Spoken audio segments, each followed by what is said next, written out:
Carol.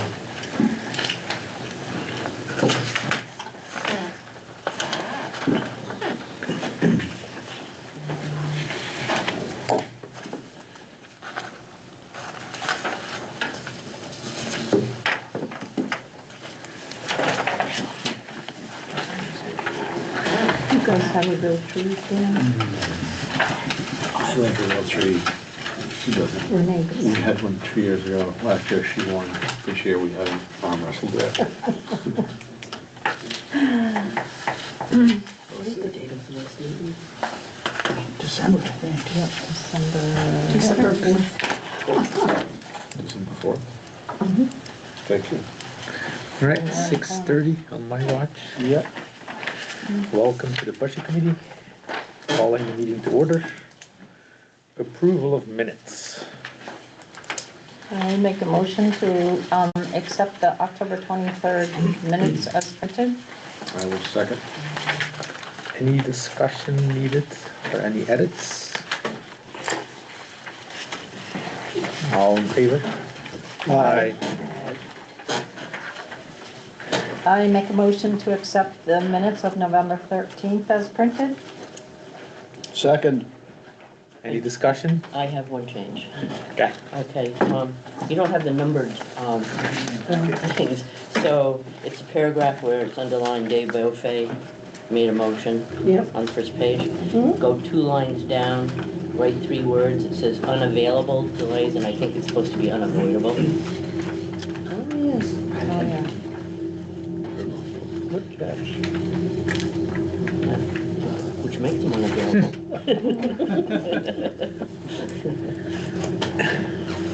This is like 250, but I said, I'll just bring it. 'Cause I Do we don't have to redo the motion on the edited version or not? Yes. Yes. Move to accept as corrected. A second. Correct. All right. All in favor of accepting the revised minutes as corrected? Aye. Aye. All right. Cemetery.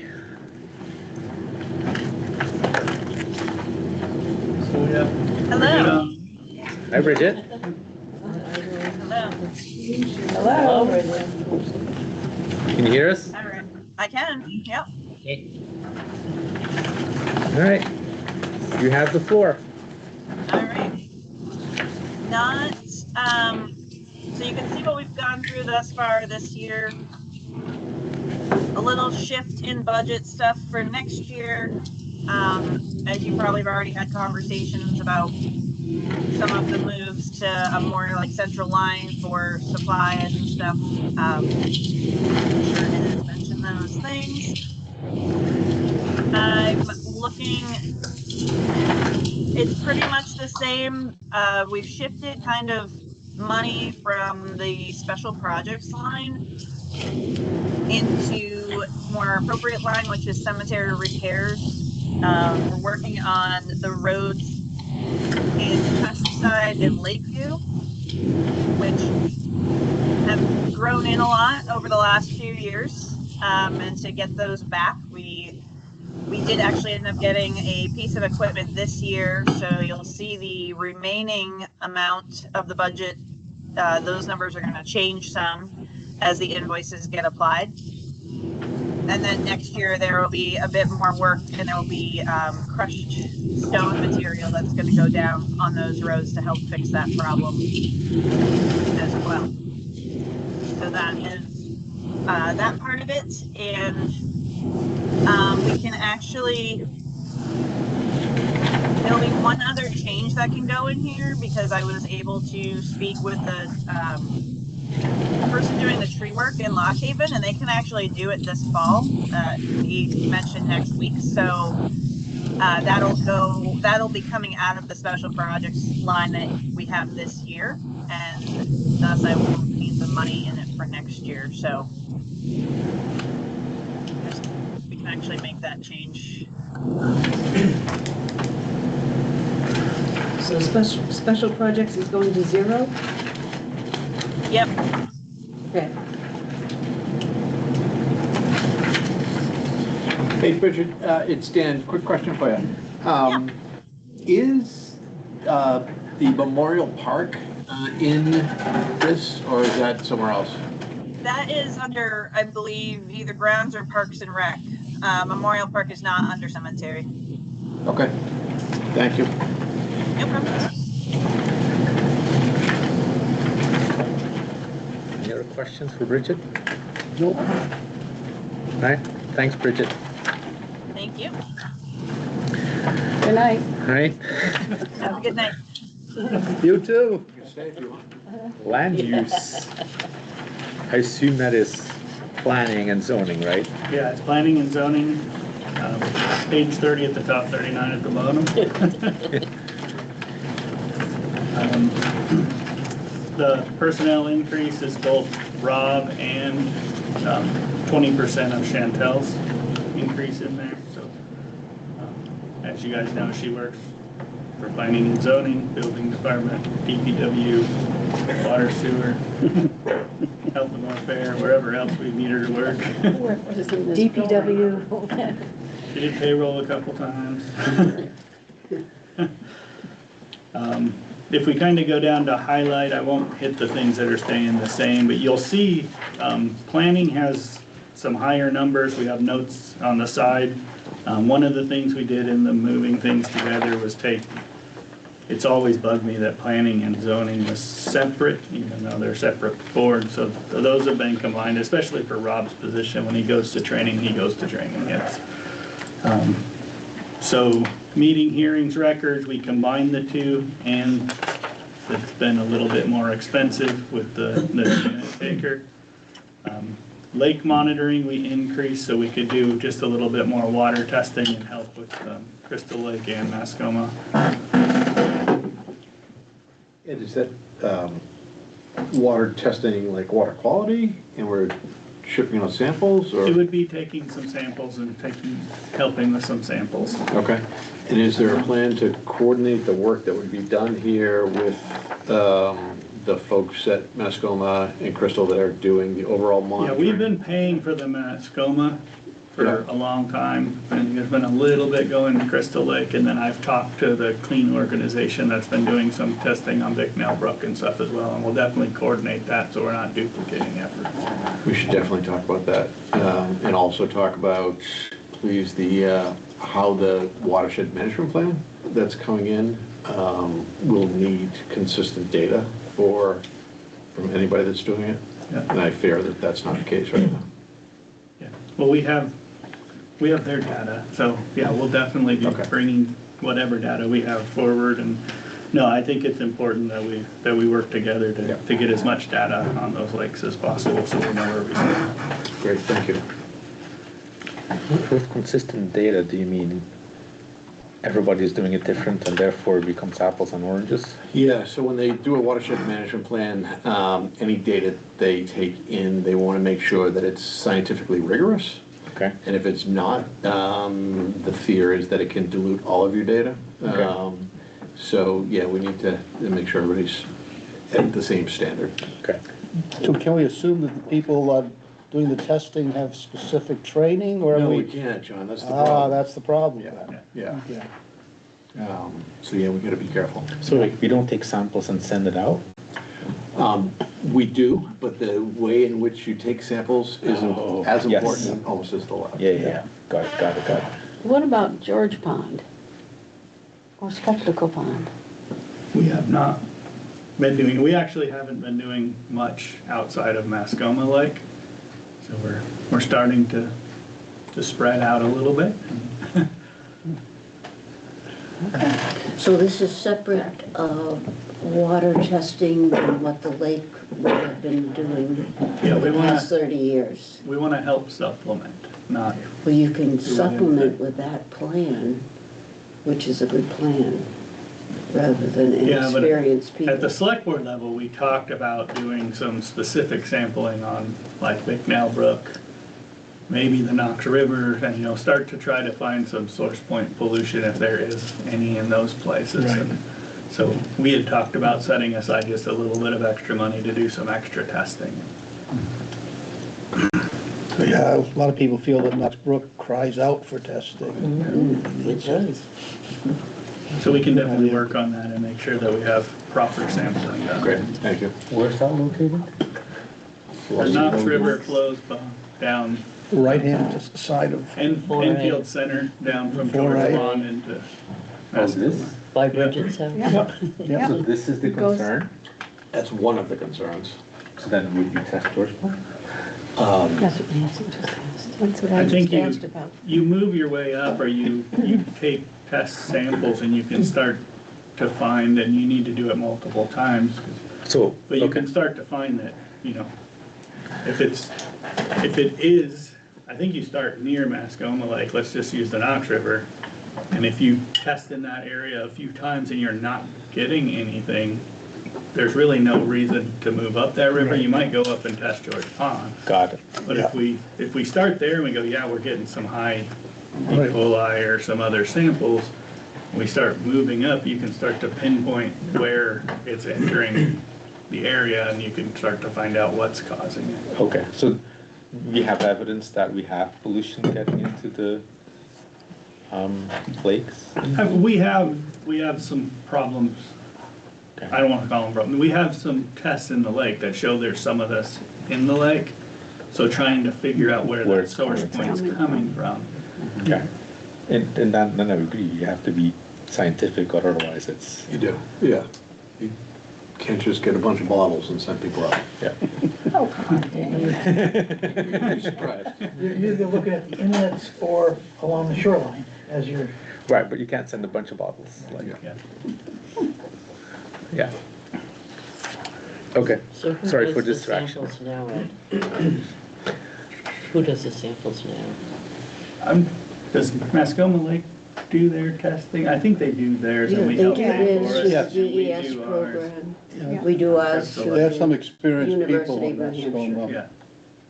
Yeah, And Clean does theirs through inexperienced. yeah, we'll use some of Why those aren't people we- that have worked with UNH and those places to get trained on how to take a proper And sample. that they have a crew at Mascoma that does the milfoil. Mhm. Yeah. So you use one outfit and Mascoma uses another. Mhm. Why? Well, because, we just like the program better.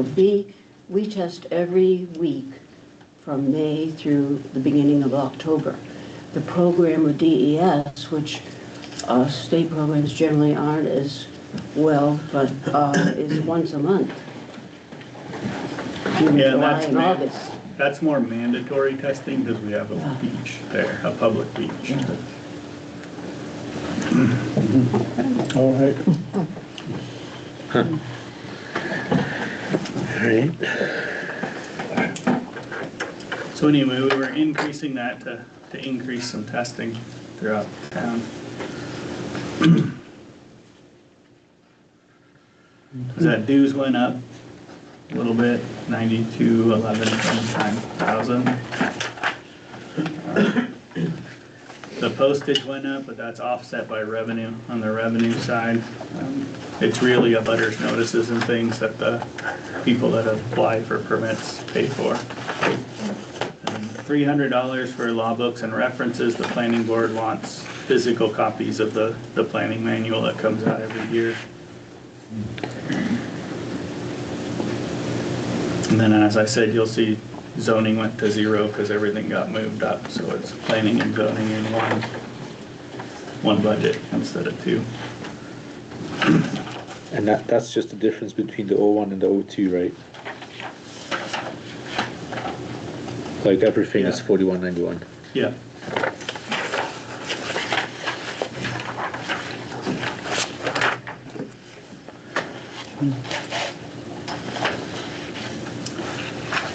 And then if we want to continue on this, page 67 on the bottom, 58 on the top. That's pretty small, that's the economic development budget. We're continuing the, Page 67. On the bottom. there's 2 numbers there. We're continuing the 375 for the dues for the Upper Valley Business Alliance. And then we are asking the $250 for the Citizens Academy to be moved to $500 to just make that program a little bit better than it was this year. Is the plan to do 2 next year or just 1? Just one. We're graduating tonight. Yeah. That's great. Okay.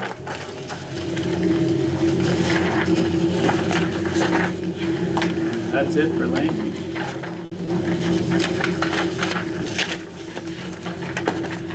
Jim. The reason why we're all here tonight. DPW.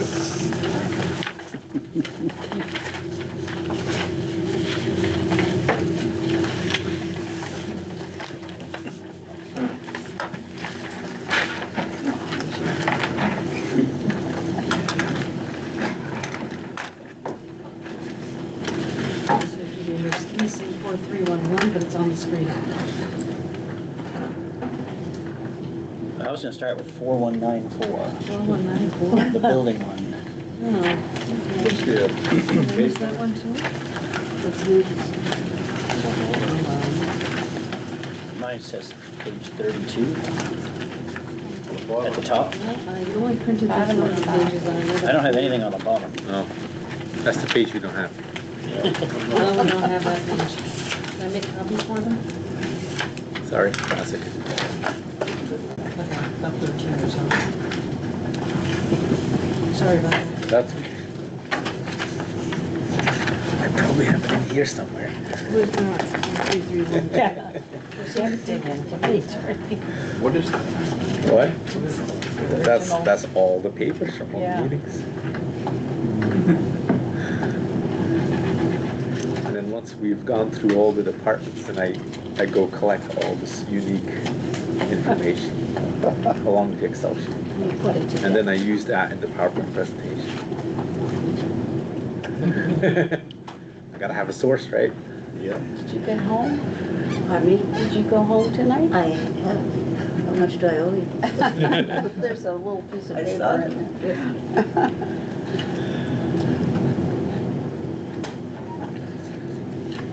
We're gonna start seeing decorations up downtown this All week. right. Not me. I get the greens, but someone else does the work. Okay, while he's gone, it's in the informational item, so we don't really plan on talking about it tonight, but we did get you a copy of the most up-to-date default budget. I saw that. We'll talk about it a little bit more at the next meeting. I think the next meeting, because we should have the insurance stuff back. If not, it'll be the meeting after that. I think that's the last, I'm gonna call it big change. It should shift both budgets, so it shouldn't really change the bottom line too much, but you know, it's a contracted service, so the default budget will move to what the contract is, and so will our budget. Take one and pass it down. And then take one of these and pass it down, because this is missing too. Sorry about that. One on the screen, just not. Given the new schedule, when, if someone's gonna run for office, when do they have to have that? You know, when the running for office, Dates are? I believe that's the same time because that the election would be the second Tuesday. No, it's because The deliberative. the deliberative session is early. Yeah, the deliberative It's session all in the doesn't do last the election. newsletter, and all those dates in there. So check there. That's on my list to do, but it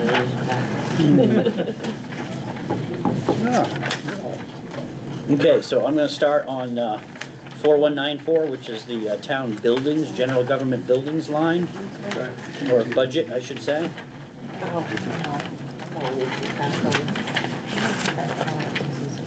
So, do you want me to just go one by one, or do you want to just hit the highlights? Tell me how you want me to proceed. Where are you, Jim?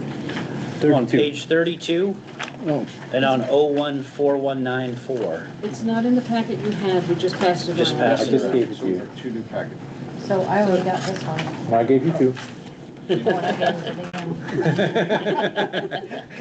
So he has 5 then. Okay. Sorry, Jim. No problem. So, contracted services, we left at level. That covers the generator services for town buildings and the Tasco subscription that we have for some emergency alarm systems. Utilities, I kicked that up 25,000. We now have mini splits in several of the buildings, so I thought it prudent. You can see that the actual has gone up quite a bit from last year. And I think that's, I don't know where that's gonna land, but I thought we should at least kick that up. Heating oil, that's up just a little bit, although that could probably go down if the two buildings get sold, the Union Street Station and the Depot building. Both of those are heating oil, and both of those use quite a bit of heating oil because they're not very well insulated. Obviously, the old fire station is a big garage, and that takes a lot of fuel to heat it. So if that's off our books for the year, we might be able to reduce that. Gotta know, we'll talk to you. Yep. Jim, can I just ask a question? Sure. What I remember hearing last year, like when these projects were underway, was how much oil Whitney Hall was using a week. And that we wouldn't be doing that anymore, therefore oil would be dropping, but our electricity usage would be going up, and I'm not seeing that. Right, because we're still heating all the buildings, and I don't know how to guess as to what the new Whitney Hall is gonna use relating to the old one. So some of these are just kind of a shot in the dark. Well, and it did drop, 23 was 22,000, 20,000, 15,000. That was getting rid of Whitney Hall. And now we're getting rid of a couple more. We're really gonna be down to a lot less on fuel oil. And even though Whitney Hall didn't used to be well insulated, there's more space now. There is more space, but we're not using You're oil. not using oil. But you were saying how often, you were filling the tank, which was, Yeah, in the really cold part of January. It wasn't every 3 days all winter long. Yeah, just when it gets below like 10. because I don't see that as much of a drop when they fill my tank. It's $800 or whatever, and you probably have a better rate, but I was expecting to see a drop. What are mini splits? Those are the units that run on electricity, and they do heating and cooling. If you've been in the community building, there's two that are up on the walls, and there's like a compressor that sits on the exterior of the building with a fan on it. All right. Yeah, Heat pumps. Heat pump, That's what exactly. I'm used to. So water and sewer usage, left that at level. You can see that the year-to-date actual on the do not use, we obviously use that, and so that was a mistake. That should be on the combined water and sewer line. I expect that to be pretty much the same as last year. Heating, gas, and propane. We obviously had to fill the massive tank installation at the public safety building. And so I'm hoping that even though that's up now, it probably won't be too bad moving forward. But there was 5,000 gallons of propane that we had to put in there.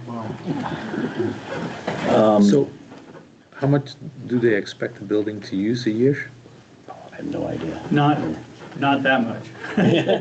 We had to have 5,000 gallons on site because to be an emergency operations center, that tank needs to be able to run the generator for a week straight plus the building with no power, nothing else to supplement it. Okay. So Yeah. we had to get those topped up, and like he said, we'll kind of really watch it this year, but I don't think we'll be. And probably that has one of heat those pump maybe. mini splits in it. Right. So that the propane is primarily for the generator, and I think there's a backup heat there. Backup heat and. Yeah. I think Bay the heat, water right? heating stuff. But- Yeah. But yeah, it's gonna be very minimal. Okay, got it. So that number should then come down substantially in future years. The propane. We hope The number? propane. If you Yeah. don't have an emergency. But again, Right. like Whitney Hall, has some propane Okay. there too, doesn't it? No, it doesn't. That's Not all, anymore. that's all heat pumps, It's that all one. electric right now. Yeah, so that one probably will be down in the future for sure. The chemical toilet rental, this is for the parks and for the transfer station and the Lakeside Park. And I've got that at 8,000. You can see we spent $8,200 so far this year. We do get some money back from organizations that help split the cost of the Lakeside Park one. The sailing club and the rail trail, they usually chip some in, and I don't think those have come in yet, but they typically do around this time of the year. You should have for the sailing club Yeah, already. yeah. I know I did an invoice for them, I don't receive the money, so. Okay. And then, community building maintenance, we got that level funded for next year. The Energy Committee, I don't really run that, that's been dropped just due to the, I guess, the lower of the usage. I don't know if you have anything on that, Ed. The Energy Committee, or if anybody sits on that committee here. There's no real major plans No on that. plans or projects? It's primarily postage. Yeah, okay. Yeah. I brought that down just because we haven't spent it in 4 or 5 years. Yeah. If they need something, I'm sure I can figure out how to get the money. Yeah. The DPW facility maintenance, we've got that level funded. Enfield Center Townhouse is level funded. Shed Street level funded. And again, that's, even those buildings have been demolished, we have some money in there because we have some continued well monitoring that's going on.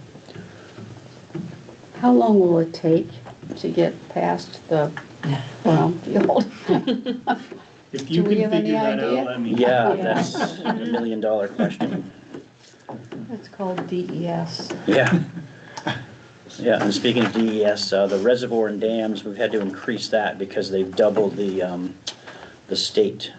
They don't call it a tax, but they call it a fee, the dam fee, and that's gone up to $4,500. Damn feet. You're gonna hear a theme tonight. Yeah. The state has increased their fees. Yeah. Oh, yeah. Yeah. Anywhere they could. Does anybody have any questions on buildings? No. Just one question, Jim, and just a quick, I was wondering if Ed can give us any kind of update about the fire station building and like, if there's any sort of, With the building sales, you mean? yeah. Yeah. Well, we sold it.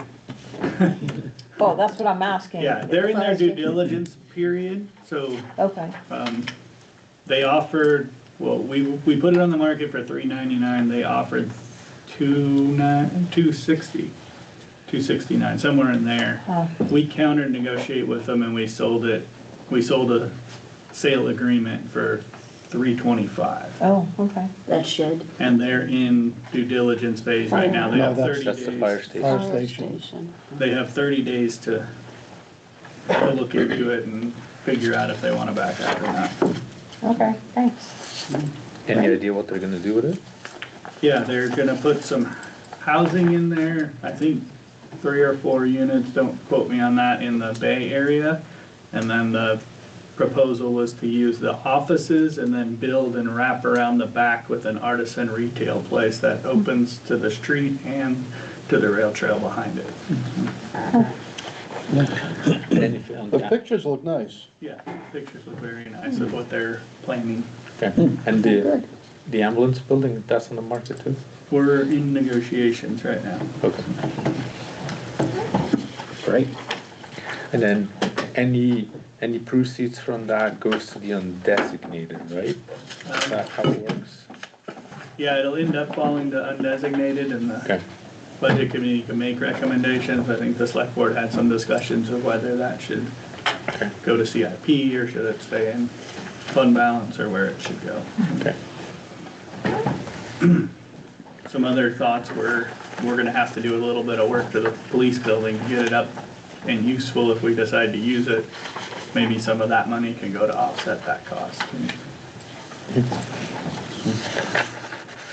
So moving on to the General Highway and Streets Administration, which is 014311, or page 42 at the top. That was one of the ones that just got handed out. It's on the back of cemeteries. Yeah. Yeah. Oh, there we go. Damn double-sided, right?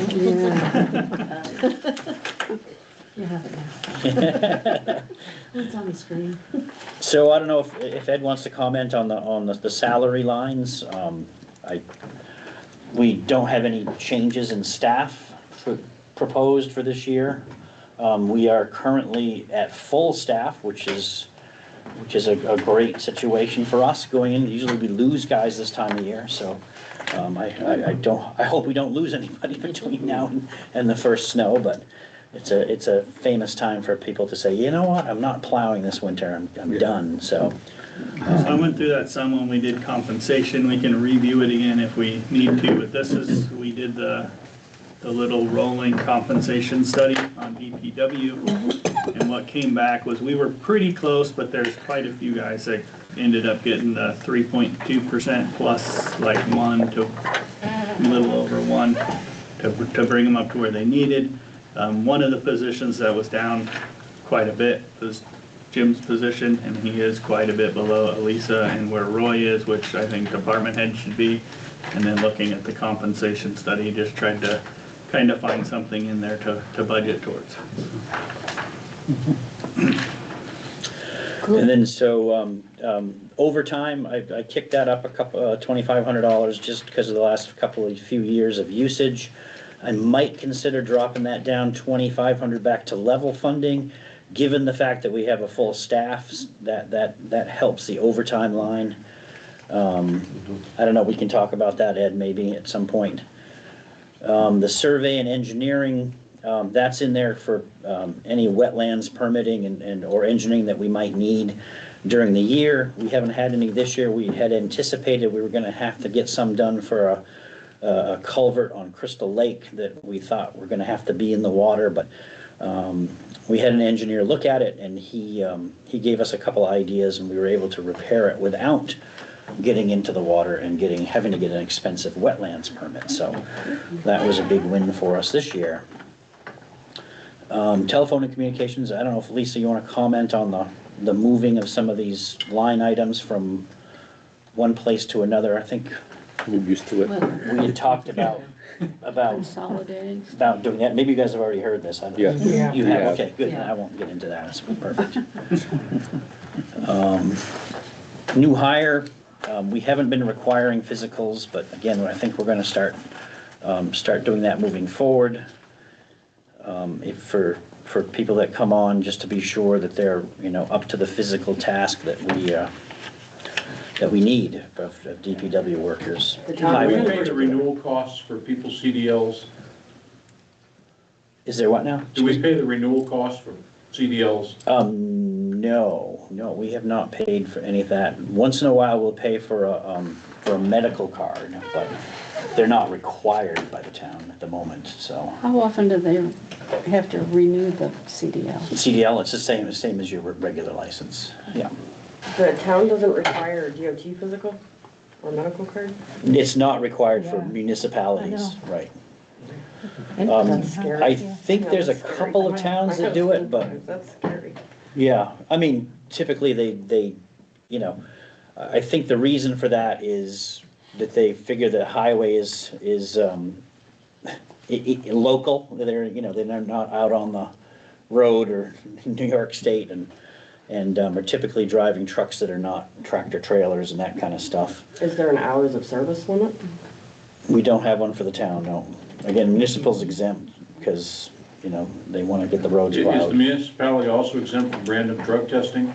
No, we do. We do that, We do random. You do random drug testing? Yeah. So you pay for that? Yes. yep. Actually, anyone with a CDL is required to Yeah. have Required, And drug testing. we try to put our own limits on guys. We don't have a hard, fast rule, but, when they've plowed a long time, we get them rest before they Yeah. get back out on the road. Yeah, and we have over the years, we've sort of backed off plowing overnights, unless of course it's snowing like crazy, but when you go out at 4 o'clock in the morning and the only set of tracks is the Valley News delivery driver, that, we don't need to be out there, we just don't. And the guys have been pretty good. They'll knock off at 11:30 and come back in at 4 and try to get ahead of the traffic, especially downtown. And that seems to work pretty well. We do also, we have a couple chairs here and we have some cots. If people want to get really tired, they can come in and, lay down, and there are some that do that quite frequently. And you had already reviewed a few years ago, a few of the private lanes that seem to Yeah, have we've historically removed- been on the list, and you've eliminated most of those, We right? eliminated, I think, 5, yes. And there are 2 or 3 more that are kind of, you know, Very complicated. yeah, yeah, exactly. Very, very complicated, so. Legally speaking, Not legal, I think some of it's kind of a legality and some of it's, you know, a place that we need to go down anyway to do a little piece of something, so it's, you know, do you skip 3 houses and then put your plaque back down? or- Yeah. gotcha. And then we do have a couple where the, you know, there's only 1 house out there, but there are 2 or 3 lots that get primary access from there, so, you know, someday there could potentially be, so Yeah, we've just been maintaining those. yeah.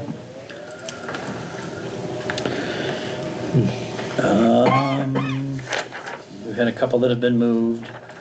The Public Works Mutual Aid, Better Roads, and some of the DMV charges, like for books and, like if guys want to get licenses upgraded to that, we sometimes will pay for that. We don't typically do the renewals, but, you know, to kind of encourage folks to upgrade their license, or some guys that don't have a CDL to get one, we will sometimes support that. Again, level funded. The travel and the mileage, I've got that level funded. Office supplies and postage have moved to the new line. Repairs and service contracts. Again, would these be part of that new sort of building wide? Should that one be in there too, probably? Yeah, depending on what it is, yes. Yeah, I think it's for the copier and The copier, definitely. Yeah. Some other things, you know, we'd have to look at specifically what they break down to. So okay. we'll look at that. Yep. Uniforms and safety gear, each guy has an allotment to buy boots, safety equipment, and, you know, clothing that has Town of Enfield on it. It's orange. Health and safety, we've got 1,000 in there. That's, we do have a first aid subscription for a box out here. And we also purchase like helmets and chaps for chainsawing, that kind of stuff under that line. Professional development, I upped that just $100 just for highway traveling. There's enough in there for each guy to have usually 2 classes a year. And we go through the UNH Technology Transfer Center. They have a lot of highway-specific classes that the guys go to. And we host them quite frequently. When we host them, we get 4 freebies. So I think Jeremy's worked with them. I think they're going to do 2 here this year. And we already have 2 water ones trained. They like this room. It's, you know, it's got the thing, it's got a screen, bathrooms, you know, refrigerator, etc. So they do like coming here to get a big parking lot. And even those are loud. Most garages that they have them in are a lot louder. Anybody have any questions on 4311? Did you have a I question? did have a question. Yeah, go ahead, Cheryl. You were talking about programs you participate. Do you participate in the Green Snow Program? Yes, yeah, Right. I think I've got 6 guys that are in that. And that's one of the ones that's going to be here this year, in fact, so. So next page is roadways and walkways. Page 43 on the top. 52 on the bottom. Yeah, I don't have a bottom. Oh, okay, This got is their it. packet. I see. So contracted services, that is for a few things that we have in the building, the main oxy for our acetylene setup, and for the parts washing station that gets serviced 4 times a year. And then we have put in money. This is where the invasives spraying is coming out of too. And I think we have 10,000 in there for that. Which one? And then we put some money in there for the turf tank. It's that robot that we got last year that does all the sports fields. They pay for a good portion of it, and then it also does parking lots for us. The robot? Which line? What do you mean, the robot?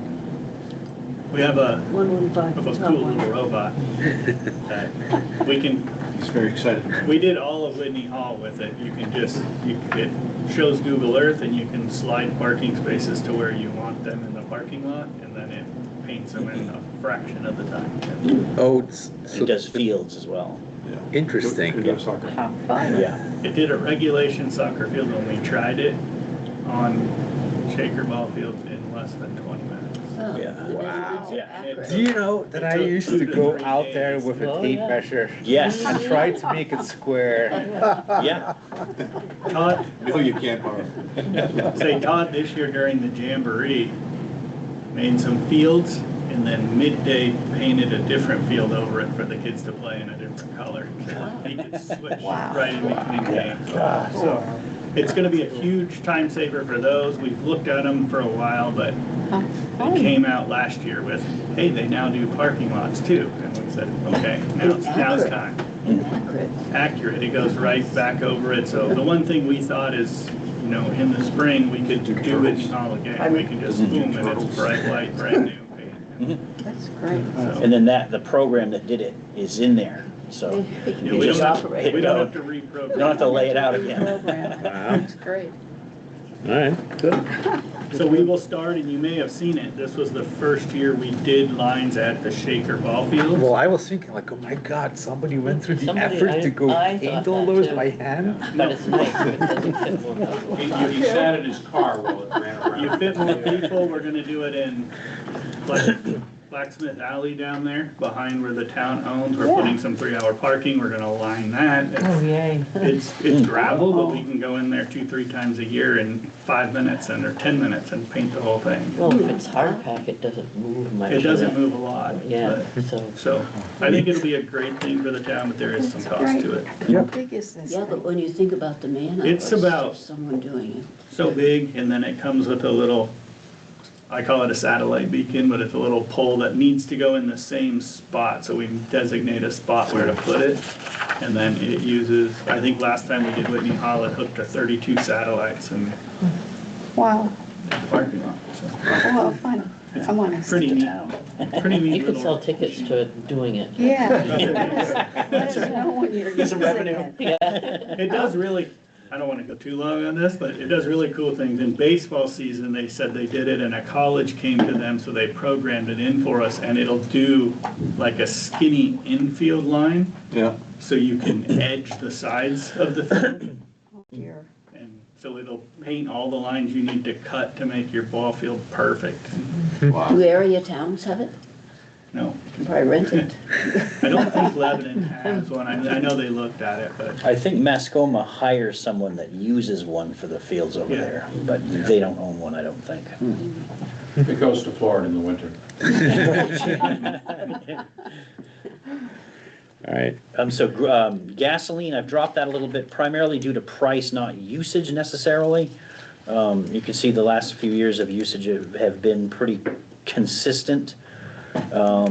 Diesel fuels, dropped that a little bit, again, based on use, and then the prices have been pretty reasonable the last couple of years.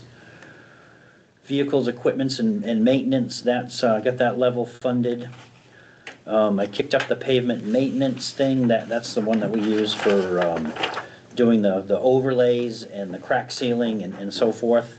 The pavement, I think it's gonna be a little higher this year. At least that's what they've kind of told us, but, and if not, increased maintenance will make our roads last longer. yes, that's right. Where's the Potato Road culvert? Yeah, the new and replacement equipment, we kicked that up a little bit. I looked back, it's been $10,000 now for about 11 years. And, you know, just the equipment that we buy with that, like chainsaws and weed whackers and so forth like that, they're just getting more and more expensive. So we're not keeping up with that. So I kicked that one up a little bit. The special projects, Potato Road, that's one we started this year. It had been on the plan for next year, but we did the permitting this year. And so the actual outlay on that is what was paid for engineering and permitting. And that also includes the culvert that's actually at the town line. So this is actually 2 culverts worth of engineering and one of permitting. And so that one we hope to do next year, and I don't know, I mean, that's kind of an odd amount to just sit on there. I don't know if that can that be swapped into the project for next year, or? Which one? The Yeah. 70,000 for the special projects, 822? Does that go to CIP? Potato Road. So is that Potato part of the Road. 150 that's in The the CIP? 70,000, It says isn't that actual. on actual? It's on actual. That's an actual out of cost for this year so far, but it's Yes. for a project that's actually slated on CIP for next year, so. So we put 150,000 in the CIP. If it Right. fits Is that the 70 budget. part of that? That 70 would be part of that, yes. So the CIP should absorb this 70 then? Somehow, I don't know if that If can the that be select board done. makes a decision, If that was the funding source, which I don't know. Yeah, I think it was for the whole thing. Yeah, I don't know that it was on this year. We'll look at that. Yeah. And we'll look at the budget and we can figure out where it should fall. we've pre-allocated CIP expenses in the past to a previous year if it's allocated for the following year. We have, but I think, yeah, let me look at it and we'll talk about it. We can talk about it at the select board level, but, you know, if it fits within their budget this year, it may be a better place to leave it. To leave it, yeah. Instead of going to the CIP fund, which we know needs money. Equipment rental, we've got that level funded. That's typically to rent machines that we don't own. This year, we rented a bulldozer to push up the sand pile out back here, and we rented a pavement roller to help do some shim work that we wanted to do. Field supplies, level funded. Aggregate and fill materials, we had that level funded, but we're taking another look at that. We left it level funded because we were anticipating that we might have a crusher come in and do a pile up back here of pavement. But it doesn't look like we have quite enough to make them want to come here. So this one, I'm going to work with Ed and Jeremy, and I think this one's probably going to go down by, you know, maybe 8,000 to 12,000. Gravel road surface treatment, that buys the magnesium chloride that we use to harden the hard pack and gravel on the road. Also keeps the dust controlled. This summer we didn't have a lot of dust complaints, which was good, and it's because we use this material, and if there was ever a year you'd have complaints, this was it.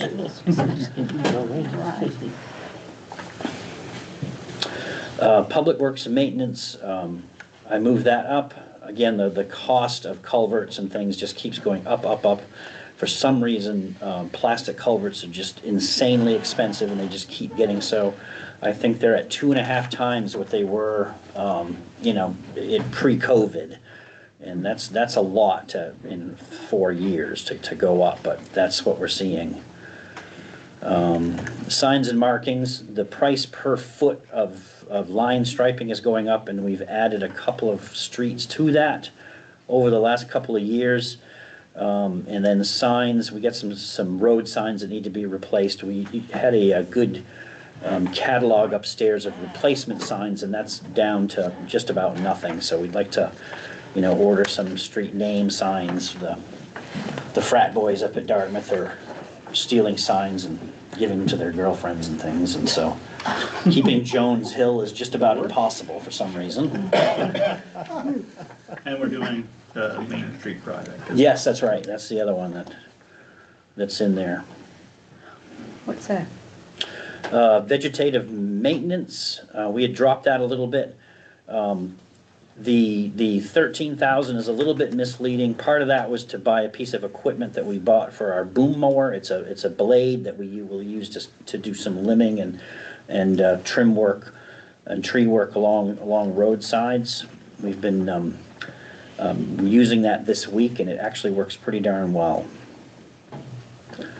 Winter salt and chemicals, we're over on that. This past year we were out, I think it was 53 times treating, and even though we didn't have a lot of snow, when you don't have a lot of snow, you use a lot of salt because the rain, it freezes, it refreezes, you have to treat it again and again and again.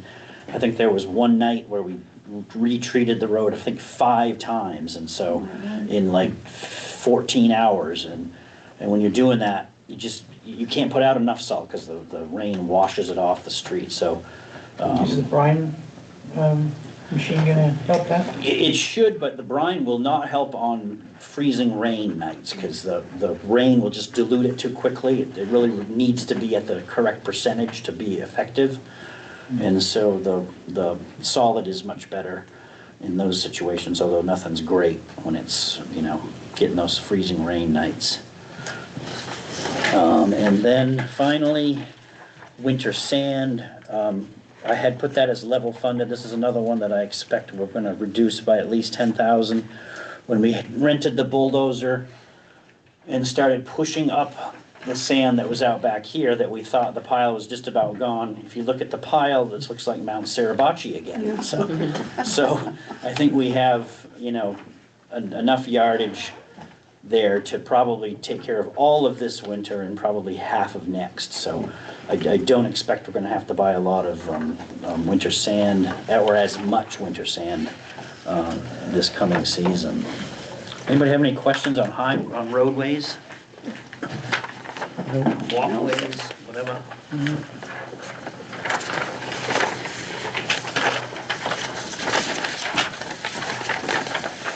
Okay, so 4316, which is the street light, it's just a single line item. Right. I have that level funded. It doesn't appear like we're getting anywhere close to what we had budgeted, but the way these bill, and I think Elisa can back me up on this, is you just never get on the electric a 1-for-1 on streetlights. It just seems like they let them add up for months and we get a huge And bill. they've been randomly transferring money from one account to another, which makes me crazy. Yeah. So what you see there may not be highly accurate just for streetlights. As much as we've tried to have them stop. So I thought it was safe to leave it level funded. We did have to have a pretty big meeting lately on that, not only because it makes bookkeeping tough, but they were randomly taking like general fund electric and moving it to the water fund electric. And it was like Liberty Utilities. If one was over, it's like, oh, well, let's just pay this one with that. Yeah, It's like, right. You can't do that. But if you want to do that as an individual, because they posted it wrong, they won't change it. Wow. Well, it's been a nightmare for 2 years. Yeah, I've been there's no need of it. struggling with them. I think we've got it We down now put a that they're not, Do they have not a do note it. on the accounts, do not transfer, ever. They should pay your time. Yeah, Yes. and you put a lot of time into that. That was the discussion we had. Yeah, exactly. Why should we? So I'm moving on to the solid waste sanitation line of 4321. Unless you want to do a quick rundown, just to look at it, the 4319. Oh, yeah. Is where all of the shared telephone, internet, all the supplies Yep. and postage has gone. Okay. We have not done the service contracts, but we can That will work come on over that there one, do too. that one. Yep. How does that compare to the totals that have been previous years? That's a good question. One of the things I'm gonna just go back and look and see what amounts were transferred and specify those. Okay. We can look at that. I'm guessing the office supplies and postage are pretty close to what they were. And Yeah, the they are, internet and yeah. telephone goes up as our bill goes up. So Yeah. it's actual cost of what we have right But now. it's pulling a bunch of lines into one, Yeah. though, in this building. Yeah.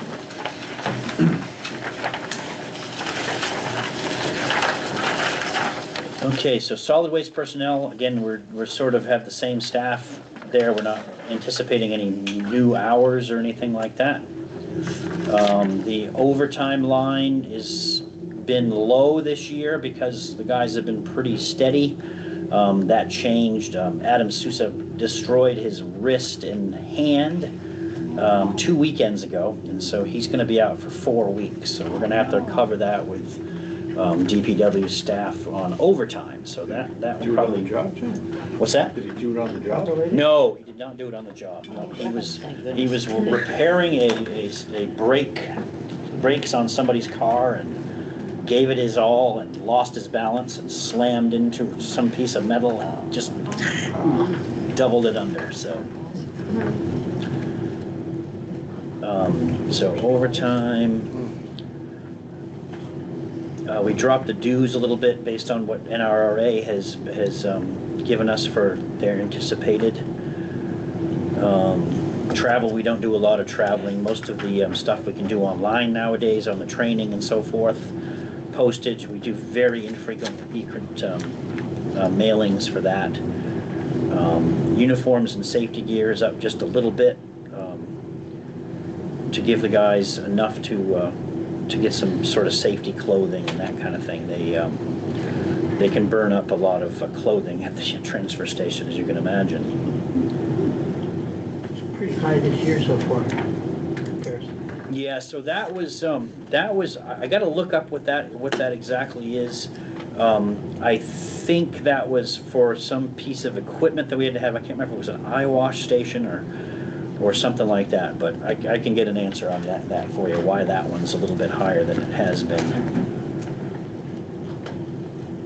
And then professional development is up a little bit.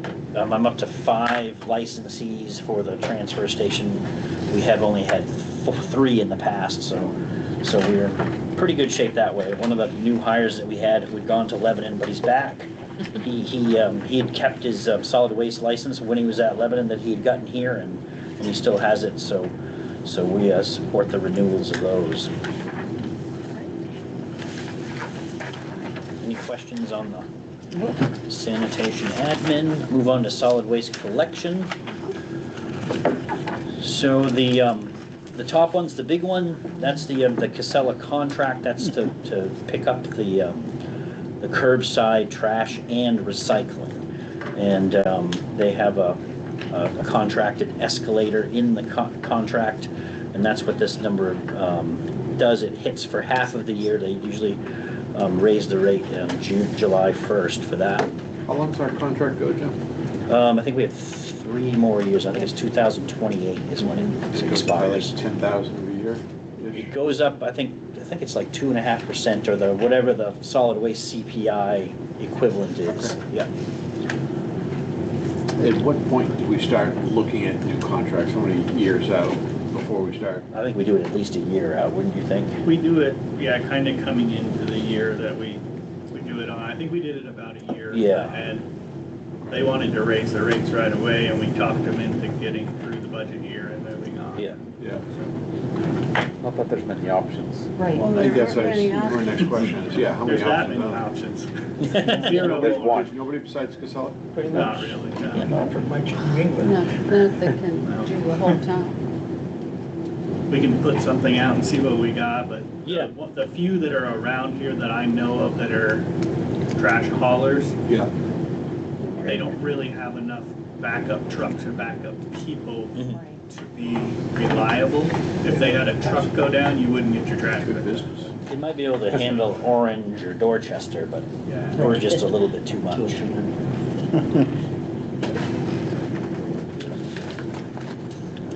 Let's see, supplies, left that level funded. The oil and environmental fee, that was an escalator that's in the contract for when the fuel gets extremely expensive. We put money in and out of there at various times, but we just haven't seen any expense there, so we just dropped it all together this time. We've got level funded the equipment repairs and maintenance. This year we were a little over. We had to rebuild the track on one of the compactors. That was an expensive repair, but I think we could do that in-house now because they saw what they did, and my welder guys are like, oh, we could do that. And I said, awesome. New and replacement equipment is level funded as well. That's just basically for hand tools and that kind of thing. They haven't spent much on that this year. And then the last thing I've got on a recycling contract, this is a new requirement from the state, of course, where we ran a stump dump back in the 90s and early 2000s over on Bog Road, the stump dump. And it was an open burn landfill. We staffed it twice a week for about 4 or 5 hours a week. And we we were forced to close it by the state because it was on state property for the Fish and Game. They didn't want it there. And then the DES Solid Waste Division said no more open burning, on kind of a commercial scale without specialized equipment. So we closed that up. We reclaimed it, took all the ash, took that away, buried it, reseeded it, blah, blah, blah. You walk over there now, you'd never even know. It looks a little bit like an overgrown log landing. But it's still in the books as a landfill that needs to be reported on. And for several years I was doing it myself, but then the state says, oh, no, this has to be done by an engineer. So I still do 95% of the work, and it costs us $2,000 to put a stamp on my work. So it's How long do unfortunate. we have to continue to do that? There's got to be a way to get out of it, and we're exploring that. Probably works like Shed Street. Yeah, probably. That's Yeah. a brownfield site. We're really close to getting our executive counselor involved to see if we can get this pulled. Yeah. I mean, it's time, and That's ridiculous. when I fill out the form that I submit to the state, it's asked, it says, is your methane recovery system in good order? And I'm like, not applicable. And the whole thing is like that, just about. So it reminds me, I have to inspect it twice a year, and I've done it once so far. I got to do it again. You do it 2 days in a row? Yeah, that's right. Yeah, usually I have to note the deer activity, and because that's all there is over there. But anyway, so that's You one have that some we guys in here. like to get out of there. You have Yeah, some guys that. yeah, do that have them for go you. and do it. What's the penalty if we don't pay it? I don't know. Probably a lot more than 2,000. Add a 0 to that. Yeah, probably. So, any questions on the collection? No. All right, move on to disposal. It's 4324, the next one, next page. Okay, here's the bad news. Yeah. Landfill costs. Going up 20. I wish that number that is there was a good one, and it's not a good one.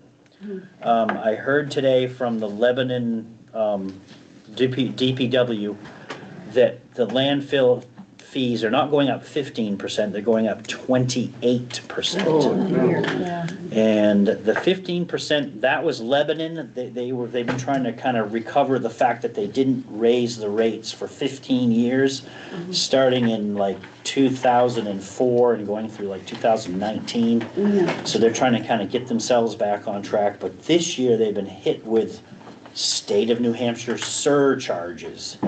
And they have an inspection surcharge, and then they also have a surcharge on, I think, reclamation and cleanup, or it's something like that. It's like 8% on landfills. So the state is, they're not collecting enough money to run these departments. They're saying, oh yeah, go find your own money. And so they're going, oh, okay, well, we'll just fee the crap out of municipalities, and that's what we're seeing in a lot of cases, with the dam tax doubling in 1 year, and again, this one here is, that's gonna hurt, so how is our tonnage?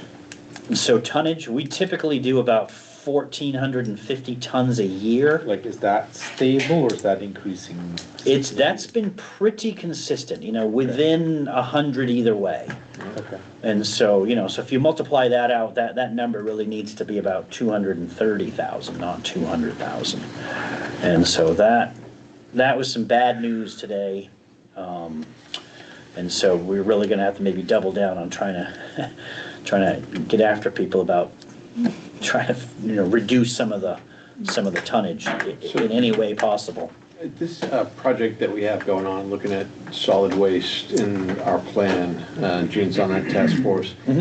If they were to come up with a recommendation that the select board liked and there was some savings, is that something we would see in 26, or is that like a 28 kind It of thing? depends when we decide to implement it. Yeah, and what the Probably not 26, recommendation right? is. We could try, and we could, some of the things that I know are gonna be presented could probably be implemented even mid-year, as long as we give people some time to to do it. So it may be something that we can look at and get some timeframes and then maybe reduce. This one won't reduce because the tonnage will still be the same, but we may be able to reduce or offset To get some offset revenue. revenue, right. Offset. Yeah. Okay. And there too, right? It'll be presented at the next select board meeting, I think that's. Yeah. Like, Lebanon is the only place. Yeah, and they're Oh. actually cheaper than most places. Yeah. So, I mean, they're still giving us a good deal even though it's going up a lot. So the Laramie And it's Farm, not just us, I mean, this is their tipping fee for everybody. So Larrabee Farms, they declared last night that they're gonna be responsible for their own solid waste program. oh, I saw that. So they would pay for their And own. we recommended from the select board, from myself, from Jim, I think, to the planning board to make that Mandatory? Contingent. a contingency Yeah. on their permit, so. Yeah. So Have we will not- considered moving any of the commercial dumpsters off of our pickup list? That's We don't- coming to you next. Yeah, but we don't pick up any commercial. We pick up a lot of multifamily residential. So, I mean, some people call that commercial, some people don't. I call that commercial, Yeah. they're making a rent on it. Yeah, I mean, that's one that I've heard, just around here quite a bit is that, why are we doing that? There used to be some specific limitations to what the town would do in that regard. Yeah, I mean, once upon a time, and it's still in effect, is that the select board declared, we're gonna pick up all residential trash. And, I think the politics of that era were that most of the multifamilies were owned by people that lived in town. Not the case now, not at all. I Good mean, point. there's a lot of investment types, that are coming out of Mass and southern New Hampshire that are buying these places. Yeah. There's a few ways we can do it, so we'll talk to Yeah. the select board about that. Yep, Next meeting? The presentation's next meeting, and then I think we'll probably talk solid waste the next meeting. How do you do that with, a residential, like a house that's been turned into 3 or 4 apartments, that type of thing? So they're gonna pay the going tax rate, which is this, and then you're gonna make them pay for their own trash? You're gonna give them a discount on their taxes? So the one way you could do it that would be fair as possible is every parcel gets one toter. And if you need more than that because you have 2 or 3 apartments in there, then you get those extra ones. Okay, and how do you do that with the ADUs? You get one for your parcel. That's the easiest, fairest way I can think of it. If not, you're doing, if you have 3 or more, then we're not giving you any. And is that fair? Is it not fair? Well, I'm just thinking that, on the one hand, we're saying we're trying to be friendly to affordable housing and we waive different requirements in town so that we have the ADUs. And then on the flip side, what you're doing is kind of going against that. Well, the toters don't cost them more money, do they? Well, like the yellow apartments right next to town hall, the toters line the street Right. for that apartment. It's not one for that one building, it's like 8. a set per unit, Yeah, yeah. it's a separate unit. Okay. But there are no private residences that have a dumpster. So anyone that has a dumpster is obviously in a commercial rental situation. Mhm. And that's a separate truck anyway. Yeah, that's, Friday's the front loader that comes through and picks up commercial and so forth. So kicked up our recycling processing, that's the zero sort fees and the fees that go through Northeast Resource Recovery. There is money that comes in as a revenue for the 4-fee portion of this recycling processing. I would say that the 4-fee portion is about 1/4 to 1/3 of this total. So the others would be the zero sort. Household hazardous waste, we're at $10,000. Again, we've been seeing an uptick in the usage for the household hazardous waste. I think people appreciate it, use it, and they're up to, I think they do 6 sessions during the course of the summer. Usually 3 in Lebanon and 3 at other locations around the Upper Valley Regional Planning, their district. I think they do cover 22 towns. And then, of course, the cost of disposing of hazardous waste continues to increase. So we just contribute to that program? What's that? We just contribute to that program? Right, yeah, so the way they do it is there's an upfront fee, I think it's usually around 2,000 or 3,000, and then when people drop off their hazardous waste, you say what community you're from, and they weigh it, and we get a bill at the end of the year for all that we have disposed of. I've been to some of the, they didn't do that. They didn't ask you? No. Really? I didn't weigh it either. Oh, okay. Interesting. I'll follow up on that, because I mean, maybe. that was how I was told that it was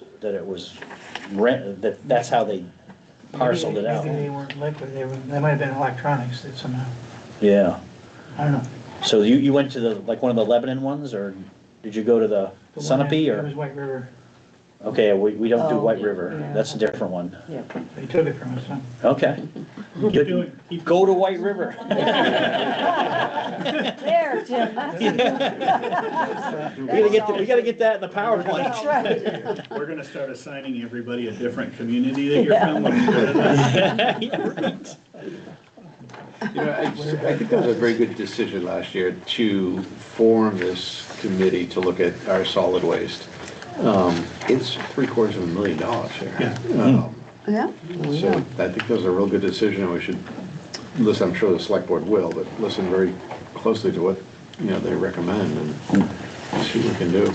I can tell you that from the 3 days that I spent at the transfer station this summer and interviewed 97 people, it was a true eye-opener, and you people would fall out of your chairs if you saw what goes on with trash and stuff. It's, Shenanigans. yeah, it's crazy. Those guys have to work very hard. They work extremely hard, and and they're the very stuff good at they it. put up with is, like I said, if I worked there, you probably would fire me the first day, because, that would be the end of it. Take it. Yeah. My hat's off to them. Jean, when will the study be presented to the? December 1st. Yeah, next select board meeting. Are we charged, like, for every single house for the trash pickup, whether they use it or not? Yes, yep, there's a contract where they essentially pick up the entire town, and they know what it costs to run the trucks around town, and I think they figure there's like 2,200 households in Enfield, and so there's probably 1,600 or 1,700 stops, and they just, give us a price based on that. And then the landfill fees, they weigh it out, collect it, and give it to us, but we pay the landfill just directly. I mean, it's, we pay Casella, but it's one for one. It's, they're not profiting on our trash. like- Adding a percentage. That's Bringing right. the trash to the transfer station would actually cost you more because you pay for hauling from the transfer station Right. as well. Yep, So it's actually cheaper to just put it out on the street. yeah, Because Yeah, it's and you just- can you're only paying the same convince pounds. people of that. Right, you're Yeah. paying But- the same pound. We also know that there's many roads, and we discussed this in our Yes. committee meetings, that Casella definitely cannot get to. yeah, There's just no way they can get down in there. I have a neighbor that just doesn't want to use those trucks. yeah, yeah, Because they're big. So they'd rather drive it down the street because we're not far. yeah. There's a lot of folks that show up every day the transfer station's open, and they bring us a little basketball bag full of trash. And it's every day, every Yeah. single time it's open. And a lot of them go there for the social hour, I can tell you that. because That doesn't they- make us bad people. They say they like to go there and see the guys, that, I Talk to mean, the guys. they were like on the top of the list for everything. Maybe they could go to the coffee shop or the brewery instead. Yes. I wonder how many realize that it is costing more by them going to the transfer. I try to put it in the newsletter, like Yeah. every 4 or 5 months, I try to have a little article blurb about that. But still, I mentioned it to my neighbor. and they yes, blow yeah, up. that's a good idea, absolutely. I'm gonna write that down. But we're still paying, technically paying for that. Yeah. You're not paying more for the pounds, It's a but you're poundage. paying more for the hauling. Right, for the trucking. Because essentially, the truck Yeah, is I coming know. to your house, no matter what. And so the more you throw at the transfer station, the more trailers you're filling, and the more time you have to pay Casella to come empty the trailers. Gotcha. We'd rather to What do you do reprint about with the the people stickers that this won't year let for them collect 26. at the? They just came in, yeah, they came in the day before yesterday, and we have them at here and at the transfer station, and they'll be at the town clerk's office. The annual stickers for your car. Oh, So, yeah, no, Chantel's got a box for you guys. I think she might have dropped them off today. They will. We need to ask Casella for magnets. They usually come right around the end of the year. Yep. They're trying to get away from that. They want to go to an app. But I think we'll have a revolt if we don't have the. It's pretty I expensive. think for what we pay them, they can come up with a magnet. Another app, Yeah. And the other thing on that, for the magnets, if you're a landlord, I used to get them and post it on the door of the Yeah, right. building so that they would know when to put their trash out, you Yeah. know? They're not gonna go to an app. No, right. Some of them don't have the capability of it. Yeah, and even the ones that do don't always use them, right? It's more in the landfill. tired. Can't find them. Yeah, he reached out and told me that they wanted to stop doing magnets, and I haven't responded yet. I'll reach out and tell them. Please bring them, yeah. Even if we have to pay for them some other way, I think we if want you them. can get us a schedule that Don't we tell can. them I don't want to Well, cause a it's just a rebellion. PDF version on But- our website. Oh, right, yeah. Hey Jim, I don't want to cause a rebellion, but what's the situation on glass? Do we still think there's a lot of glass in the trash or recycling? Glass can go in the recycling, yes. I don't know, but like, I know some towns will crush it themselves and then they just use it. We used to do that, and it was not worth it. Okay. The material that comes out of that was good. The thing that was the dagger for me was on Westcott Road, they used the glass to bed a culvert. And then we had one of those terrible storms, and it blew all the glass out into some guy's horse pasture. And so we spent the better part of a day with the excavator sweeping up shards of glass in a horse pasture. And so I said, no more. That, and then we had this ancient hammer mill that was, they're trying to grind when people were there, and the glass was flying all over the place. I saw that for 5 seconds. I said, no, shut it down. We're getting rid of that thing. Okay. There's a lawsuit just waiting. But yeah, so right now, the market for hourglass is collected on the zero sort line, and it is loaded onto a rail car, and it goes down to, I think it's Kentucky or Tennessee, and they fire it down and they make wine bottles with it. Okay. That's what it is. There was a little time when they were worried they didn't really have a market for it, and they were thinking we were gonna have to start putting that in the trash. Okay. But no, we've got a consistent market now for that. So which let is us know great. what that wine is and we'll drink more. Yeah. If you've ever seen almost every community I've been to that has a big dumpster of glass, 90% of it's wine bottles, so it's just coming back. Yeah, that's right. Yeah, it's a loop. All right.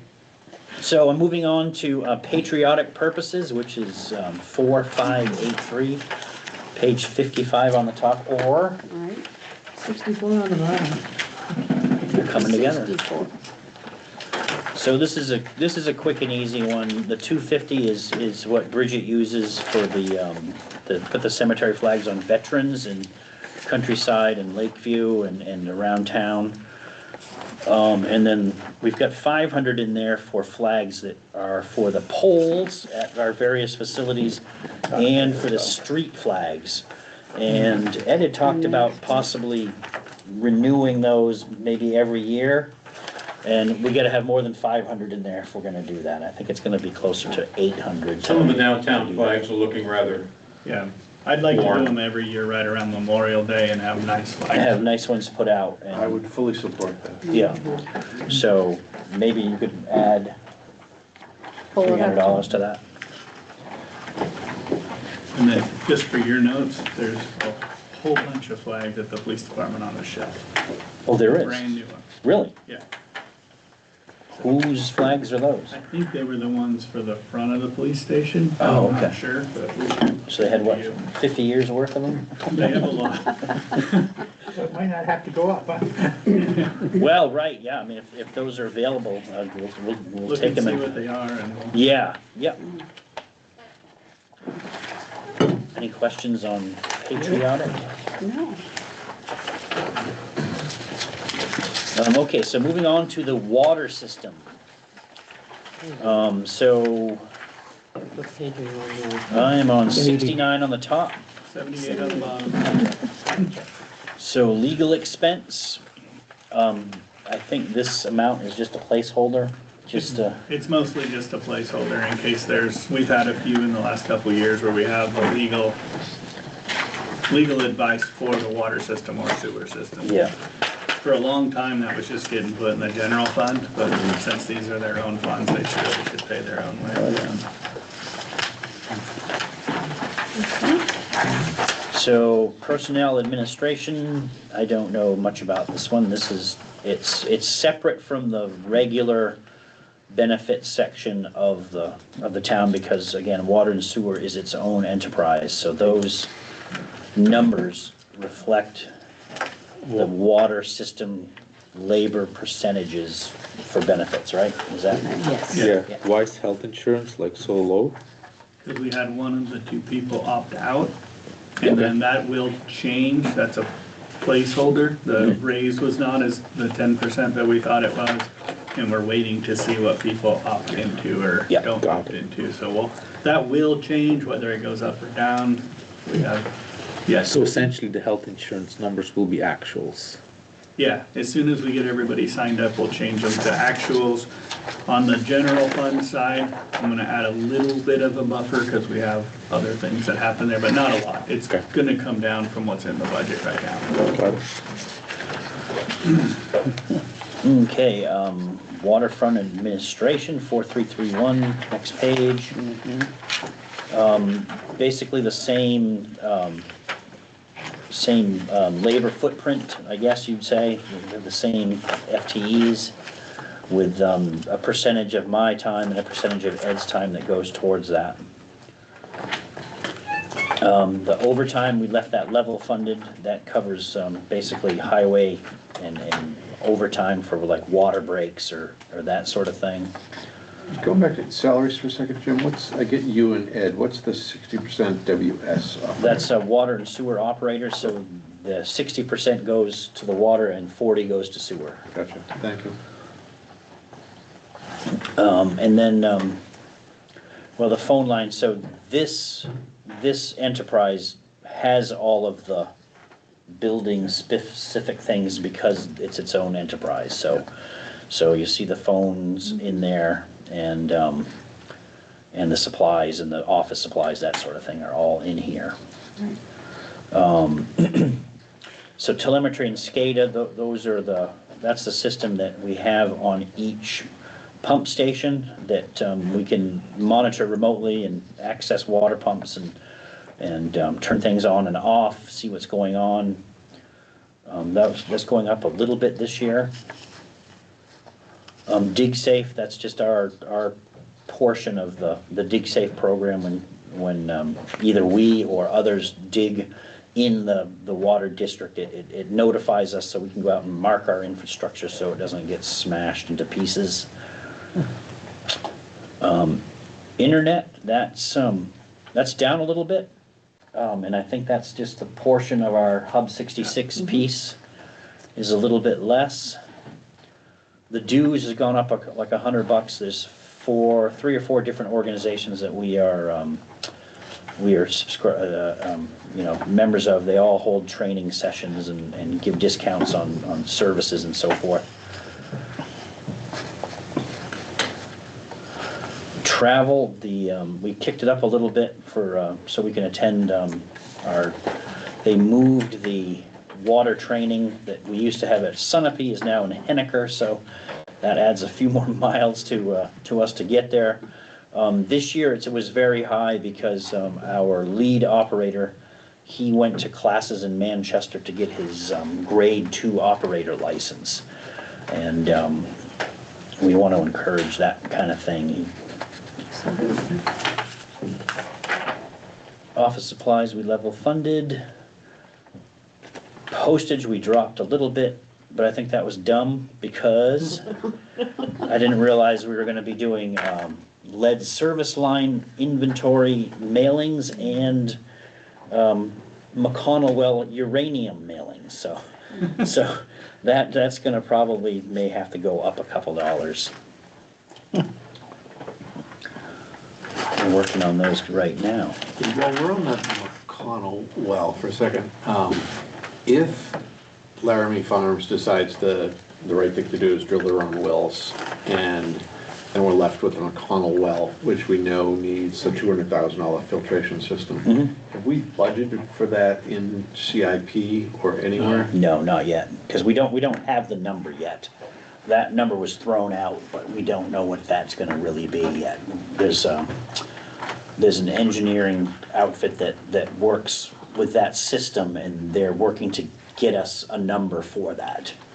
And so once we have that, it'll probably be added to the CIP for next year.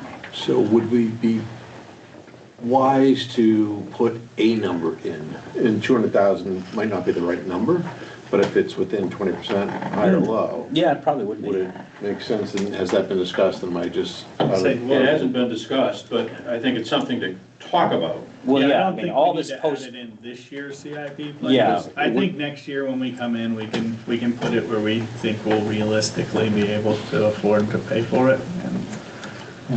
Yeah, and that would be eligible for grant funding, but we already have a project in the works now, so, you know, you can't go to the trough too many times in the same year, but. What project do we have in the works now? We got the bringing the marsh wells online.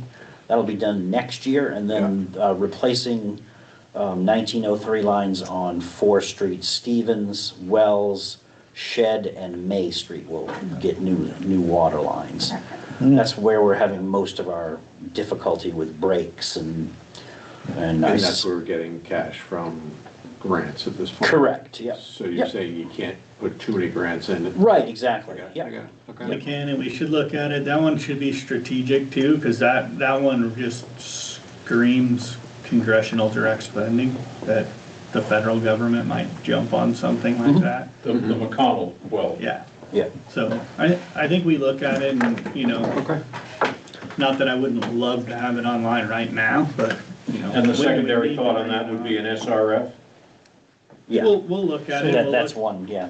Yeah, we'll look at total cost and all those things, and I think at that well, we really, when we're talking about that, we really need to look at maybe some other options as well, not just filtration, but do we need a secondary storage tank? Should we be putting booster pumps because there's horrendously low water pressure on that end of town? And if we're doing a project there, we should look at doing it right and not just throwing a filter at it or something. So I think it's gonna take a little bit of work before we have a really solid project to put there. So dumb question. I have a couple more too. So dumb question. If a well is taking that much money to get it where you want it to be, why not walk away from it and look for a different spot? Because that well right there will double our capacity. It's the best well we have by far. And the infrastructure's in place, so if you have to rebuy all that infrastructure in a new location, it'd probably be 10 times what that And the filtration system is cheaper than going and putting another well in. The other stuff would just be, you know what, we really need to work on getting some pressure on that end of the system. Some extra storage isn't a bad idea. If we're gonna be diving into a project, let's look and see if it makes sense to do all that. And that particular location has several acres that are owned by the town right now. So it has room that it could accept additional facilities if necessary. And where's this located? McConnell well, McConnell Road. You know where the Bar Harbor Savings Bank is? Yeah. Oh, back It's the there. road that goes out towards the river from there. On Route 4. It's off of Route 4, correct? Yeah. It's where we need to put the bridge back. Yeah. Yes, So Westcott Road is on the other side of the river from Yeah. that. Right. yes. Right. How much does it cost to drill one of those wells? Just To drill a well? Yeah, It's about 50,000, and that just gets a hole in the ground, basically. yeah. And then it's another, 50 to 80,000 to do pump testing, to see if it's gonna work, to test the water quality, see if it's worth going through the permitting process. And then we've just started we're 2/3 of the way through the permitting process on the new marsh wells. And I'll have a number for you when that's complete on what that takes. What if we pumped the water right out of the Mascoma at that point and filtrated it, obviously? Well, you could. I mean, that's what Hanover does. I went to a class there 2 weeks ago on their membrane plant. And that's what they do. They have two ponds or 3 ponds about the size of George Pond. And that's the whole community's water. I know, I built the building. You built the building, yes. So it's expensive to treat surface water. It was expensive to build a building. To build a building, and it's also expensive to operate them, because you really have to have somebody there every single day of the year, and about like milking cows. But if the uranium problem is identified as a specific expense, Yeah, that can be weighed against the cost of pumping out of the river. yeah, but I think it would be, I mean, I don't know what those membrane, Cheaper. yeah, I don't know what those membrane systems up there cost, but, I think that the uranium thing that we're talking about is gonna be a lot less than that. The other thing is, Besides Shingle the has ongoing good cost of water. having people there every day. Yeah. So when the McConnell well was dug, the uranium wasn't tested? That's right, it's climbed over time. And it's right on what they call the MCL, which is this EPA's action limit. So they set these action limits for contaminants, and when you're over that, you start getting into, you should do something about this, or you have to warn the people that they could be drinking something that's not great. And so we've kind of have that in the very backup position now. We do use it, we mix it. If we mix it with prior water, it gets down below the action limit. But that's not ideal, and so yeah, it's crept What's up. the source of the water you mix it with? The prior well. Oh, the prior well, okay. Lovejoy, yeah, or the 2 prior wells now, yeah. Yeah. So this came up last night, and the first time I learned that the water decisions will go to the select board. It won't stay with the planning board, so that was something I learned. And I wonder where this is one of the more strategic issues that the town will face in the next several years. Do we need to supplement the capacity or the intellect, if you will, that we have in town with some outside consultants? We do. We work with Horizons Engineers. They do it, okay. Yeah. And as part of this overall strategy, which one could argue is being accelerated by Laramie Farms, could they help pay for this strategic They planning? are. Well, I know you said that they're gonna pay for the wells, or they're gonna pay for the filtration, but the strategic piece? Well, at least the study of where we're at, what we're doing. Yeah. I don't, unless it's part of their thing, I don't think it's really their place to do our work for us. I mean, we'll have some other fees and some things to do, but, I think we need to look at it. We're gonna get a lot of that done through the third-party planning, double-check capacity. Yeah, yeah. And then it's truly just getting some costs, what they don't end up paying for if they end up coming. We strategically have to move forward. They will then, if they do come, they will then be payers on the water system that will continue to pay for this for the rest of time. Jim, I'm still kind of weighing drilling a new well with treating the uranium or whatever. Because I haven't heard any numbers yet that tell me the uranium, treating for that is cheaper. But I'm also using that 200,000 that you said probably is inaccurate. But, Well, and I think the other thing you need to look at is we've drilled multiple wells. Yep. And Right, yeah. they're, 40 gallons a minute Mhm. compared to the 140 gallons a minute that McConnell does. I get a quarter minute And for 500 foot. I mean, we will continue looking as we're looking out there, and Yeah. if there's good water places, if we don't drill the wells, we'll at least try to capture that land and area for future water development, Yeah. but, And it may turn out that Laramie drills her own well. yeah, we're gonna look at a whole bunch of different things, but, They're gonna So do if that, they- aren't they? Isn't that what they've said? so we're going way off course. Yeah. We are now water planning strategic Yeah. masters. We're not talking about it at all. So if Feel free to they- cut it off when you think it's. Okay, We're past. yeah. Can I just ask, if they do their own wells, will they be on the sewer system or no? They are planning on going on the sewer Okay, system. I just want to know. Let's just answer Nancy's Okay, question. moving So on. Nancy, last night they said Larry Farms will pay for water, whether that comes from wells that they're drilling or the McConnell well, they will be paying for it. So that won't hit us. So, good question. Where were we? Water administration, so, Water's a big subject. water is, Postage, that's what cost it. I like having water. I think I was down to, Professional development. yes, Yep. yes. That was good.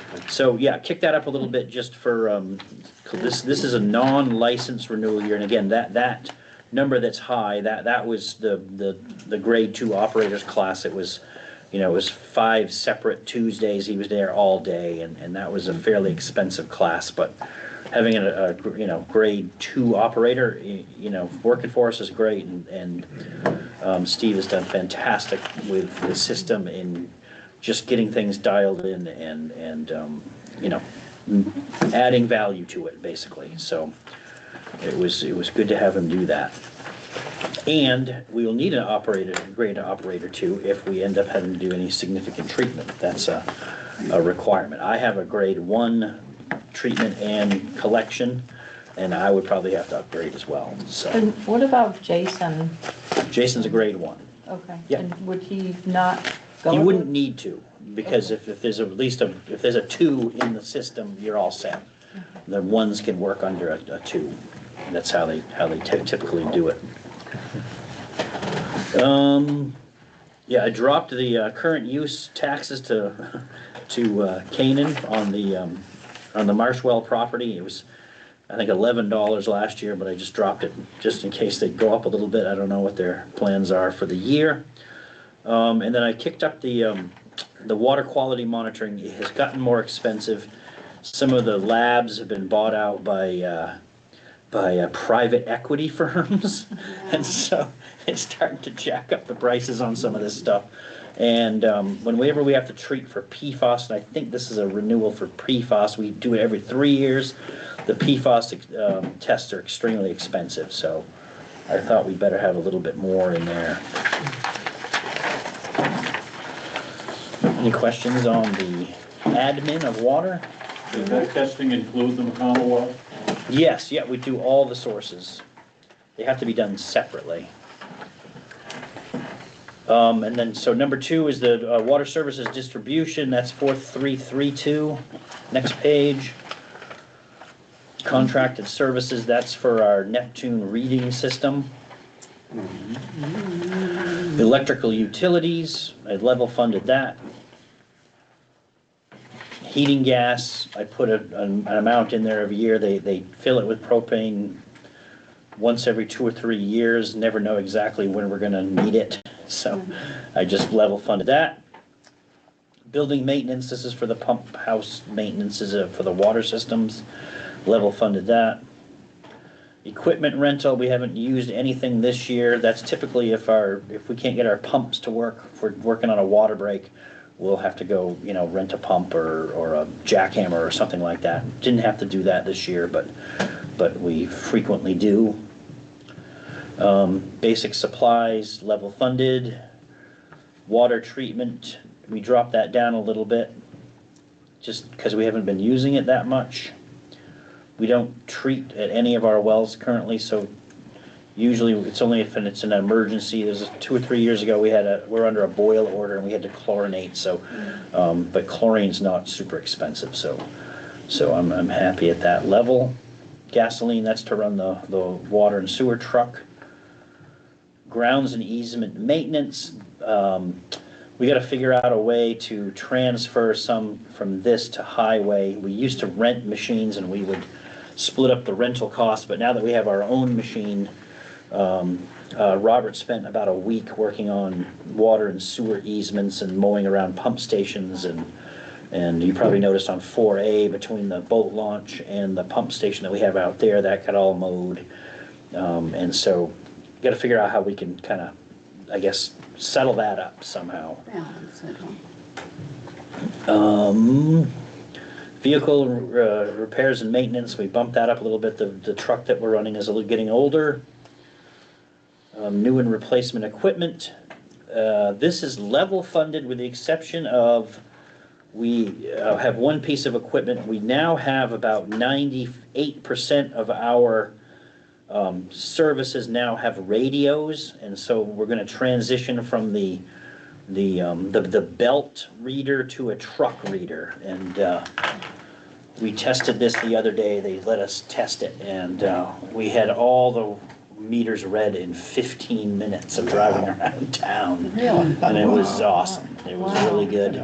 Typically, you've had a guy walking and... Yeah, they have to kind of walk up to it, and then you hear it beep, and then you can walk away. Wow. Awesome. But it has a receiver on the top, and it's very sensitive. So it's going to allow us to do a couple things. Not only will we have quick reads of a for billing, but it also makes sense to, when they go on rounds once a week, you can drive around and read, and it will flag ones that are showing continuous use or intermittent use. So if someone's got left their hose on or has a toilet that's we will be able to see that and possibly contact them or put a door hanger on and say, hey, looks like you got something going on. You might want to do that before your bill gets out of hand.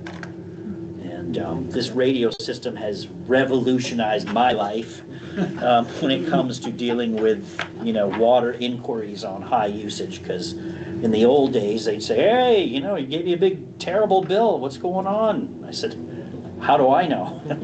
We just read the meter, But now we can go there, we can collect, 95 days of usage. And we can say, hey, look, every Sunday you're using 500 gallons. What's going on Sundays? Oh, we do laundry that day. Yes, maybe something's wrong with the washing machine. But that's just been, crazy. And it shows, overnight usage. It shows like if someone's running 10 gallons a night when everybody's in bed, they got a leaky toilet or something, but that's 200 gallons every day. That's added to the water. Steve did a report for me, Jim, and it was so helpful to be able to look at the times and go back and go, okay, well, what was I doing today, or why was this like this? And it's pretty interesting, actually. Yeah. So those reports are only available that you can collect them. It's not like they can collect them themselves. So we opted. I mean, they can collect by the internet, they can collect by cell data, but we opted for the one that just goes on the truck. It's a lot less money. There's not a lot of subscriptions right, to it. I'm saying the user can't get. No. That's right. Yeah. No. We have to go to the thing with our reader and read it. Okay. And there may be a day in the future that will come and will have an online component to it. And then that information is made available to the users? Or only if they ask for it? I requested it. Yeah, they need to ask for it, yeah, Okay. at So this you can point. tell how much your guests are using, charging. I'd say, Yeah. especially with the truck one, like he said, if they ask for it, we'll get it for them, or if they drive by and go, whoa, usage is higher than it should be, then we can flag that one and pull that out. Yeah. Okay. So I thought you said that last year, but that's basically you're flagging that data just every 3 months, correct? Correct, yeah. At the moment, that's what we do. Yeah. And So the Yeah. use could already Yeah, be horrible. like oh yeah, for ours sure, was. yeah. And so, a person, You'll- I'm not a water you'll- user. Yeah. You know, I Lucky you. I know. Well, I am a water user from my own well, and I just spent a whole bunch of money on a new pump. And a new pump, yeah. And it only cost me close to like $3,000, but anyway. Right.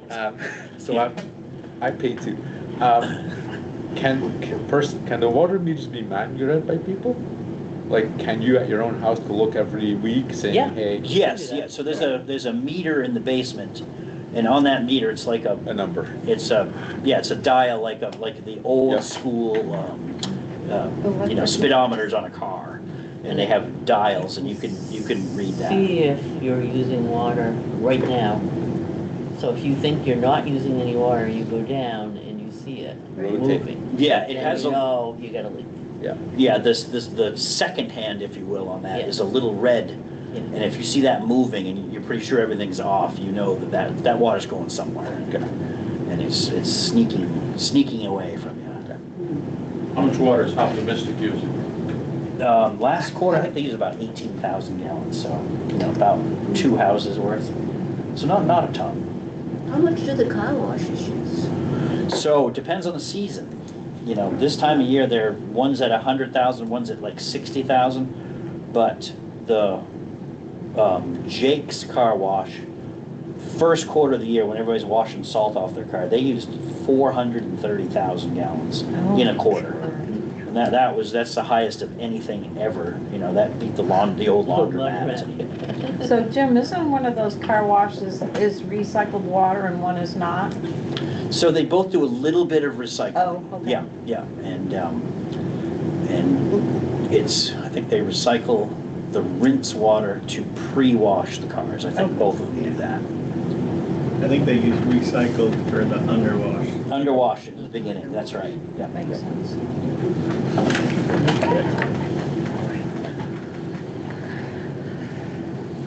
It's gas, grounds easement. Okay, so meters and backflow,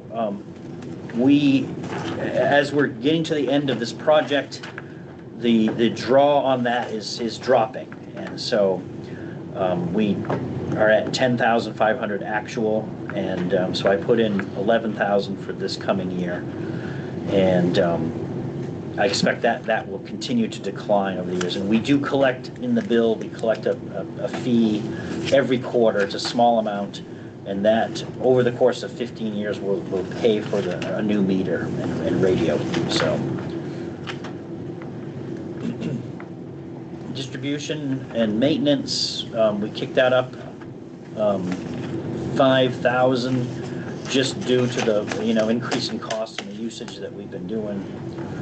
Just the materials and that sort of thing, and getting people to come is just gotten insanely expensive. To pull a pump out of a well is, it's 6,000 or 7,000 just to move the well in and out, the pump in and out of the well, and then, whatever you have to pay to repair it or replace it is on top of that. And the same thing with production and storage maintenance. Basically, this covers the pump stations and the equipment that's inside, the storage tank inspections, which we're doing very shortly, and the electrical equipment in the buildings. Any questions on distribution?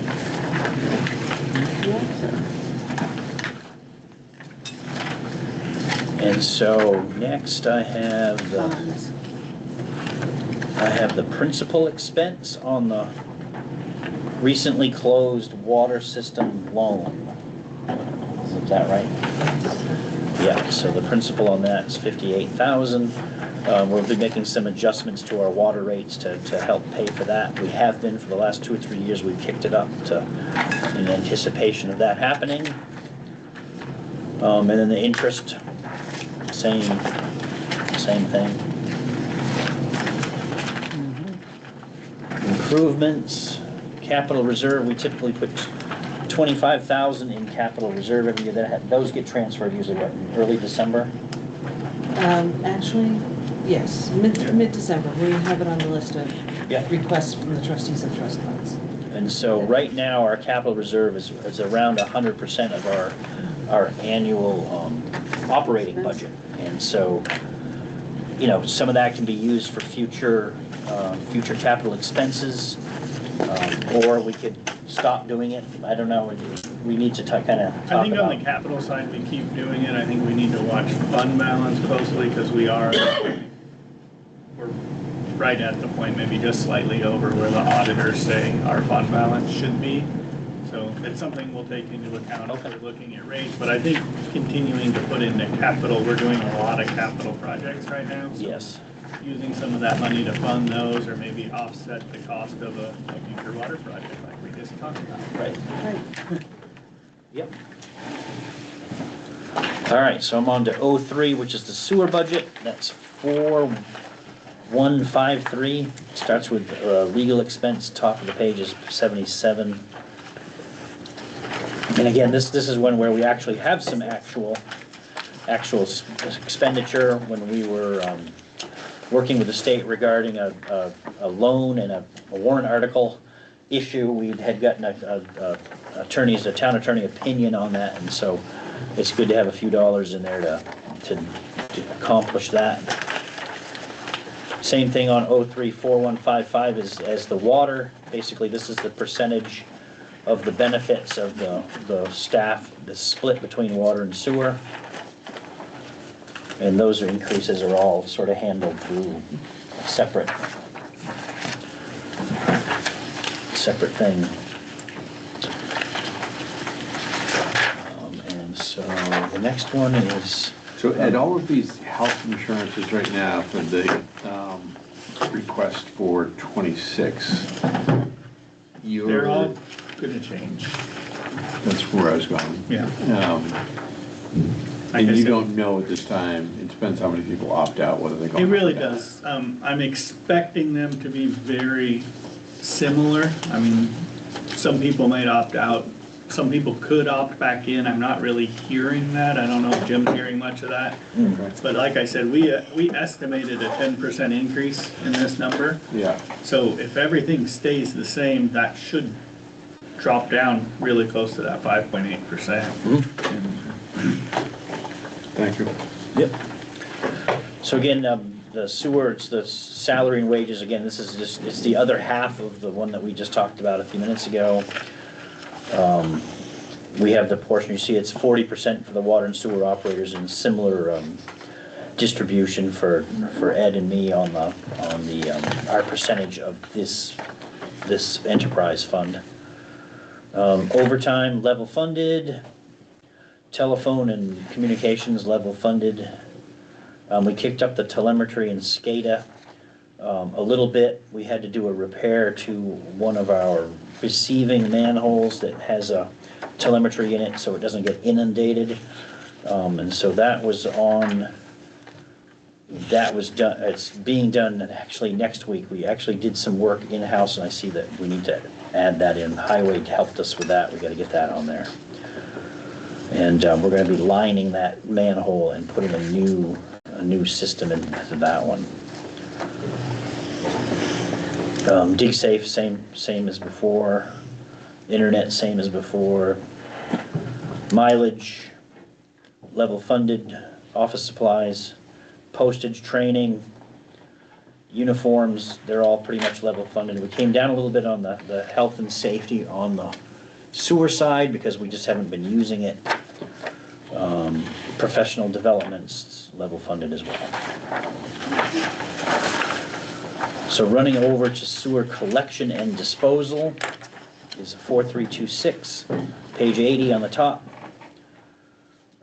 Contracted services, we kicked that up a little bit, covers our meter calibrations.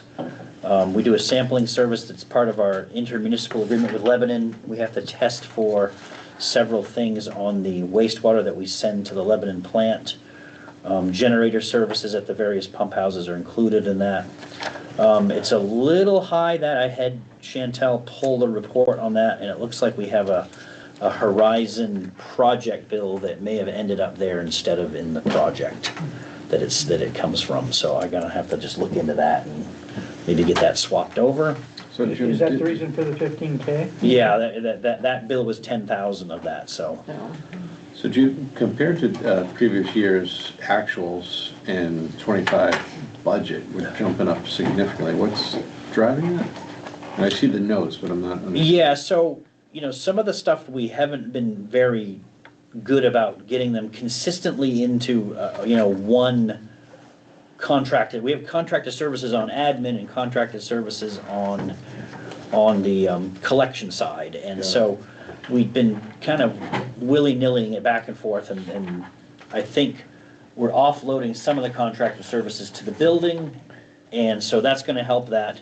And then I tried to write down here what goes in that particular line item with what we've been paying for them, so this should be more accurate moving forward. So it's coding more than anything? Yep. Okay, thank you. Let's see, electrical utilities, we level funded. Collection system maintenance, we kicked that up a little bit. It typically covers the jetting of the siphons across the rivers, manhole repairs, air releases, all maintenance that we do. In the field, manhole covers, those types of things. Kick that up a little bit just to cover the expenses, to get Stearns to come and jet things is getting really expensive. And then pump station maintenance, we level funded it. Supplies are level funded. Odor control is down. Lebanon's been paying for the material that we put in, and it's actually worked out really well. That's a problem that had been dogging us for many, many years, and the treatment that we're doing now seems to be working really well. Water meters, again, dropped that way down from 12 down to 4, just because, again, we're getting all the meters in here, and people wonder why there's water meters on the sewer. We use water meters in the sewer to actually count the sewer. So, everybody on 4A is sewer only, and so, but we have a meter in there, and that's how we bill them. And gasoline level funded, diesel level funded. Diesel goes into one of the generators that's still diesel. Ground and easement maintenance level funded. That's another one that needs a transfer to highway, because they had done the work with the highway machine. Vehicle and equipment repairs is level funded. New and replacement equipment, we kicked that up. This is the other half of the truck installed meter reading unit, and kicks that up. And then the wastewater treatment, we heard from Lebanon they're restructuring kind of the way they bill us, and so we're expecting that to probably go down by a pretty decent amount this year. We haven't done the math on it yet, because we just got the note today of what the city council just approved it, I guess. So hopefully we'll be working on that, and that will feed into our water rate changes that we're going to be doing.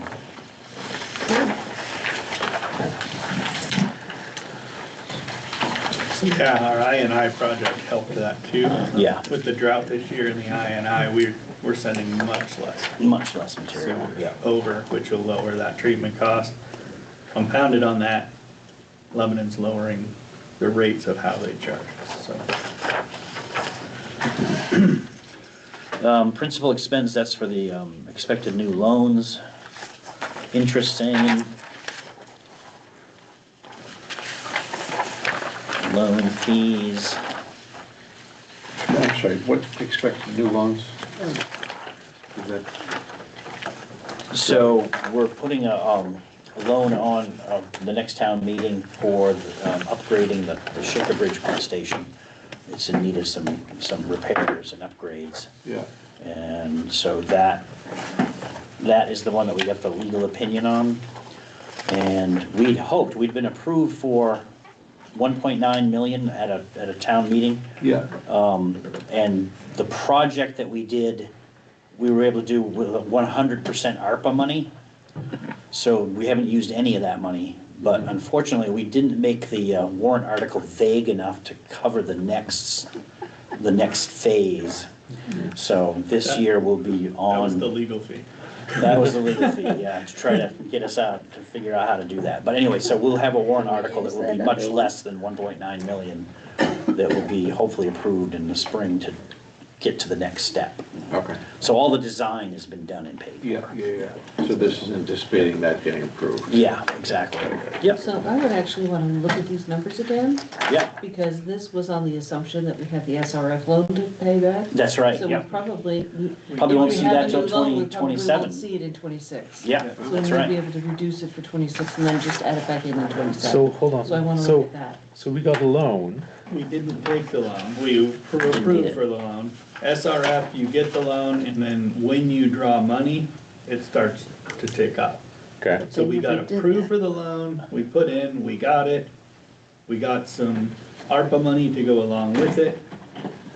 We did a really good job, and we didn't need as much work as we thought, and we were able to fit the entire project in the ARPA fund, so it was 100% paid for with federal funds. So we paid nothing out of that 1.9 million, we're gonna turn that back in, it goes Yeah. away. Yeah. We're gonna They go made us back to the close that voters out. and ask for a That lower needs to be amount clear. to fix up the pump station and do the, like, phase 2 that was coming anyway. right. We're gonna remind everybody, the loan you approved is actually in use. Yes. Didn't get So that used. project is complete then? That's right, yep. Good, cut down the We sign. spent zero. I don't know how long that has to be up. I'll check on that. Take it down, it's federal money and they won't give you any more. We'll give 'em- That's right, yeah. We're still spending it as much as we can. So I would anticipate that the 2026 request would drop to something similar to 2025, based on the 2012 sewer force main loan. Right. Was that a 20-year note or a 15, do you remember? It's long. It's long, oh, it's longer than that. It's long. Yeah, It's a small payment for a very long time. yeah, But then, Colin, you're thinking then in 2027, we have something closer to the 47,000. Well, it depends if they're going to have, the next phase is going to be a lot less. Yeah. Then the loan will be less and the payment will be less. Good news. Thank you. and so, the last is the capital reserve. You took that out. And Yes. that's because, We're not gonna pay money to capital reserve funds when we have a negative fund. Yeah. Right, yeah, We're gonna get that cleared up hopefully soon, if our wastewater treatment and everything's coming down, hopefully we can push that over there. and we do have, you know, some money in the capital reserve in case something blows up. We've got some money we can use. So.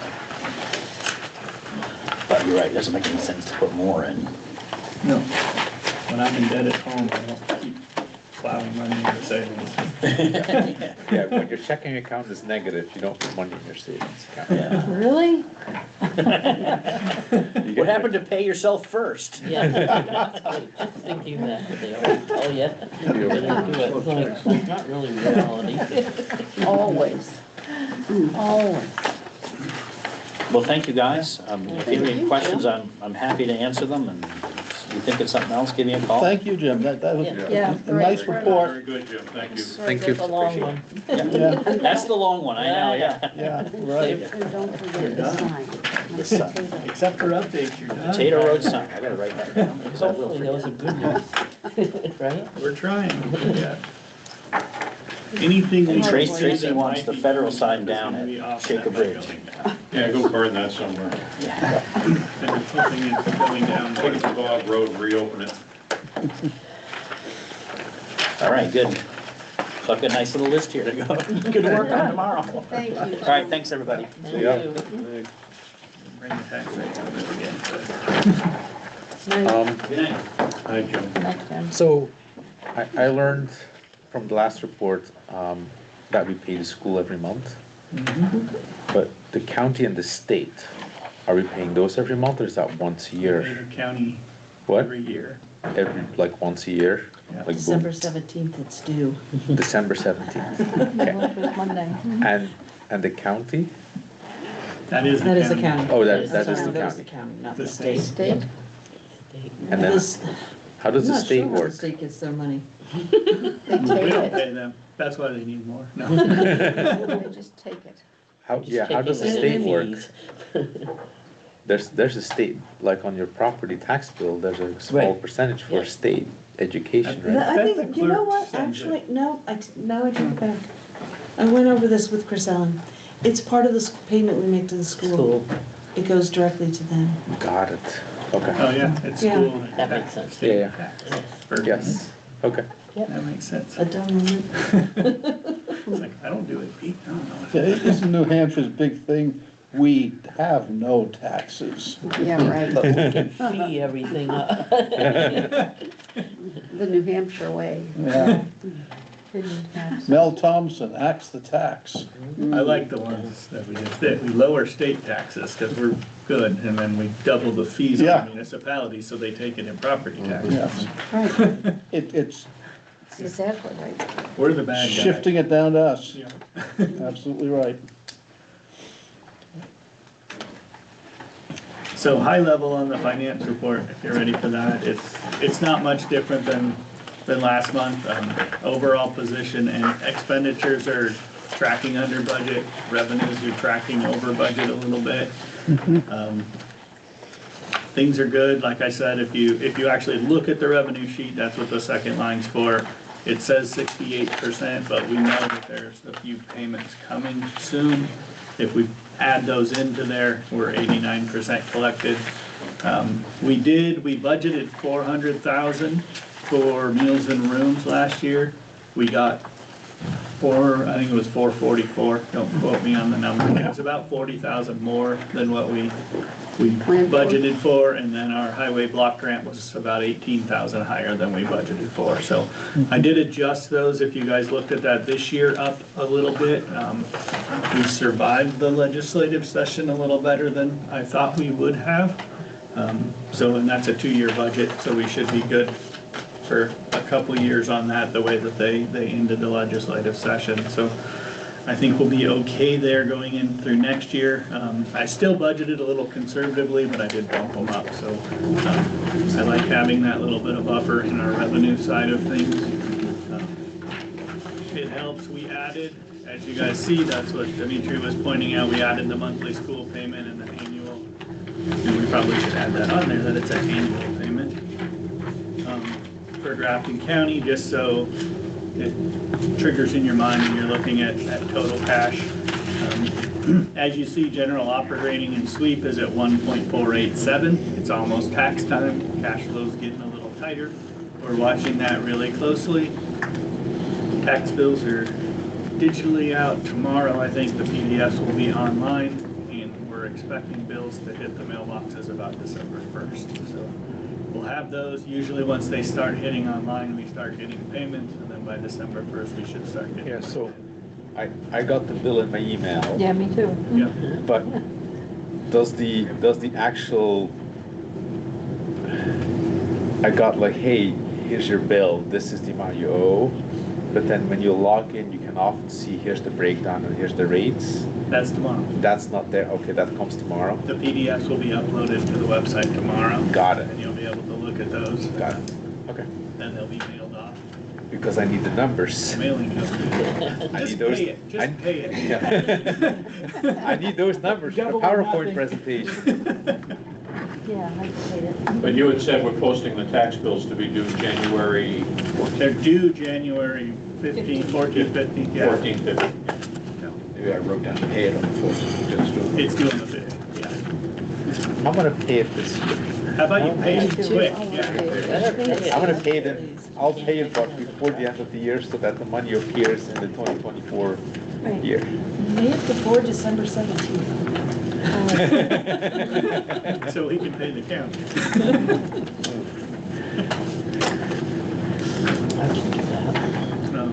That would be nice. Other than that, not much has really changed on this. A lot of it's fund balance stuff. It doesn't change throughout the year. I did not have time to add the capital projects and grants. I think I'm probably gonna wait till we hit January and we'll start the new grant year.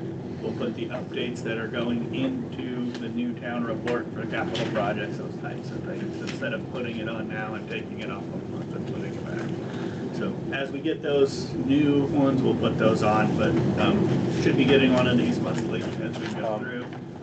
By the I way- will tell you, the first 6 months or so of the new year, there's not gonna be a lot in the budget breakdown, just not much to talk about. Yeah. So, And the only question I had was underwater. Your town manager's note, you say we can look at next year's budget at rate setting time. When is rate setting time for the water? second meeting of December is when we look at that and we set the rates, you know, and like Jim said, not for water, but we just got the sewer information and we'll start calculating all that, what water sewer should be changing. So I have a question on the tax collections. So we're saying the 2025 property tax warrant bill is that 9 million. I assume that's based on the bills that just went out. But then we're saying we collected 97%. Is that on the half year? Well, we can't have collected on bills that just went out, right? So when we're saying collected, are we talking about last year's bill and this year's bill? I'll have to look at the clerk's report. I pulled that directly up there and I don't have it with me. It seems odd that we're talking about this year's bill that just went out and that we collected 97%. So I think we're confusing this year's and last year's numbers. Okay. That makes sense. Right? And then another question I had, and I think I brought it up last time. Are we using a lot of undesignated fund balance this year? No, we're not this year. So then the estimated of 2024 shouldn't be. We used a lot. Oh, we used a lot last year. Yeah, I'm a year remember, behind. yes. Yeah, You yeah, blocked it out. Behind. yes. We all have. I know. We try to Okay. forget that. Never mind, wrong year. However, with the audit report that we should see soon, the hope is that this estimated 2024 becomes an audited number, right? Yeah, it will become an audited number. And then, are we thinking that is going to be the number? What's on here? Yeah. No. Oh, They'll audit it, they'll give us a new number of what we actually spent out of fund balance. okay. Because that's one of those, if we don't have to take it, even though we allocated for it, we don't always take it. Yep, yep. Just it. Sorry, forget one more which question. On the fund balance, do we expect to have the audited number, Yes. like by the end of the year? I hope so. Okay, Keep reaching out to them, we're pushing, we're okay. pretty close, but Because I'm starting to think presentation. Right, yeah. I don't want to wait until 2 weeks before the meeting. Okay. All right, thanks. Sorry, Dave. I forget which meeting it was, but at one of those, somebody raised the question about where the fraud loss ends up in the, because I don't think we've seen anything about that. And somebody said that it doesn't go as part of the bond loan. they didn't think it should go. I mean, that's a select board decision as soon as we get that audited out where we're at. You know, it was in the loan fund. So we'll talk about that. I pulled all the reports the other day. Just got to get the time to go through those, make sure I agree with everything that's in our bookkeeping system and it's audited. Then we can come forward and say, this is how much we spent on Whitney Hall, this is how much we spent on the building, this is what's left in those funds, and then the select board can have that decision of where they go. I don't disagree that the 340 we lost, 340,000 we lost. I mean, if it goes in the loan, then we're paying interest on that forever. We're kind of compounding that loss. So where does it come from? We did make, what was it, $125,000 in interest by putting stuff in CDs. Maybe we reallocate some of that. We need to look at some things. I need to look at the legalities because that was Whitney Hall and public safety money. Can we take that interest and allocate it all to one, or do we have to split it evenly? There's a lot of legal stuff in there that we have to deal with. But and then the select board can look at that and work with this committee or someone else to decide, you know, do we pull some money out of fund balance? Do we do something else to just pay it off, take the loss, and move on? So it's a bigger select board discussion at that time. Thank you. How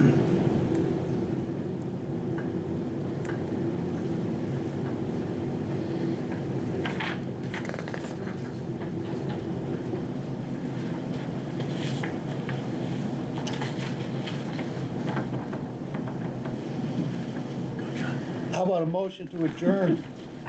Make a motion to adjourn. Second.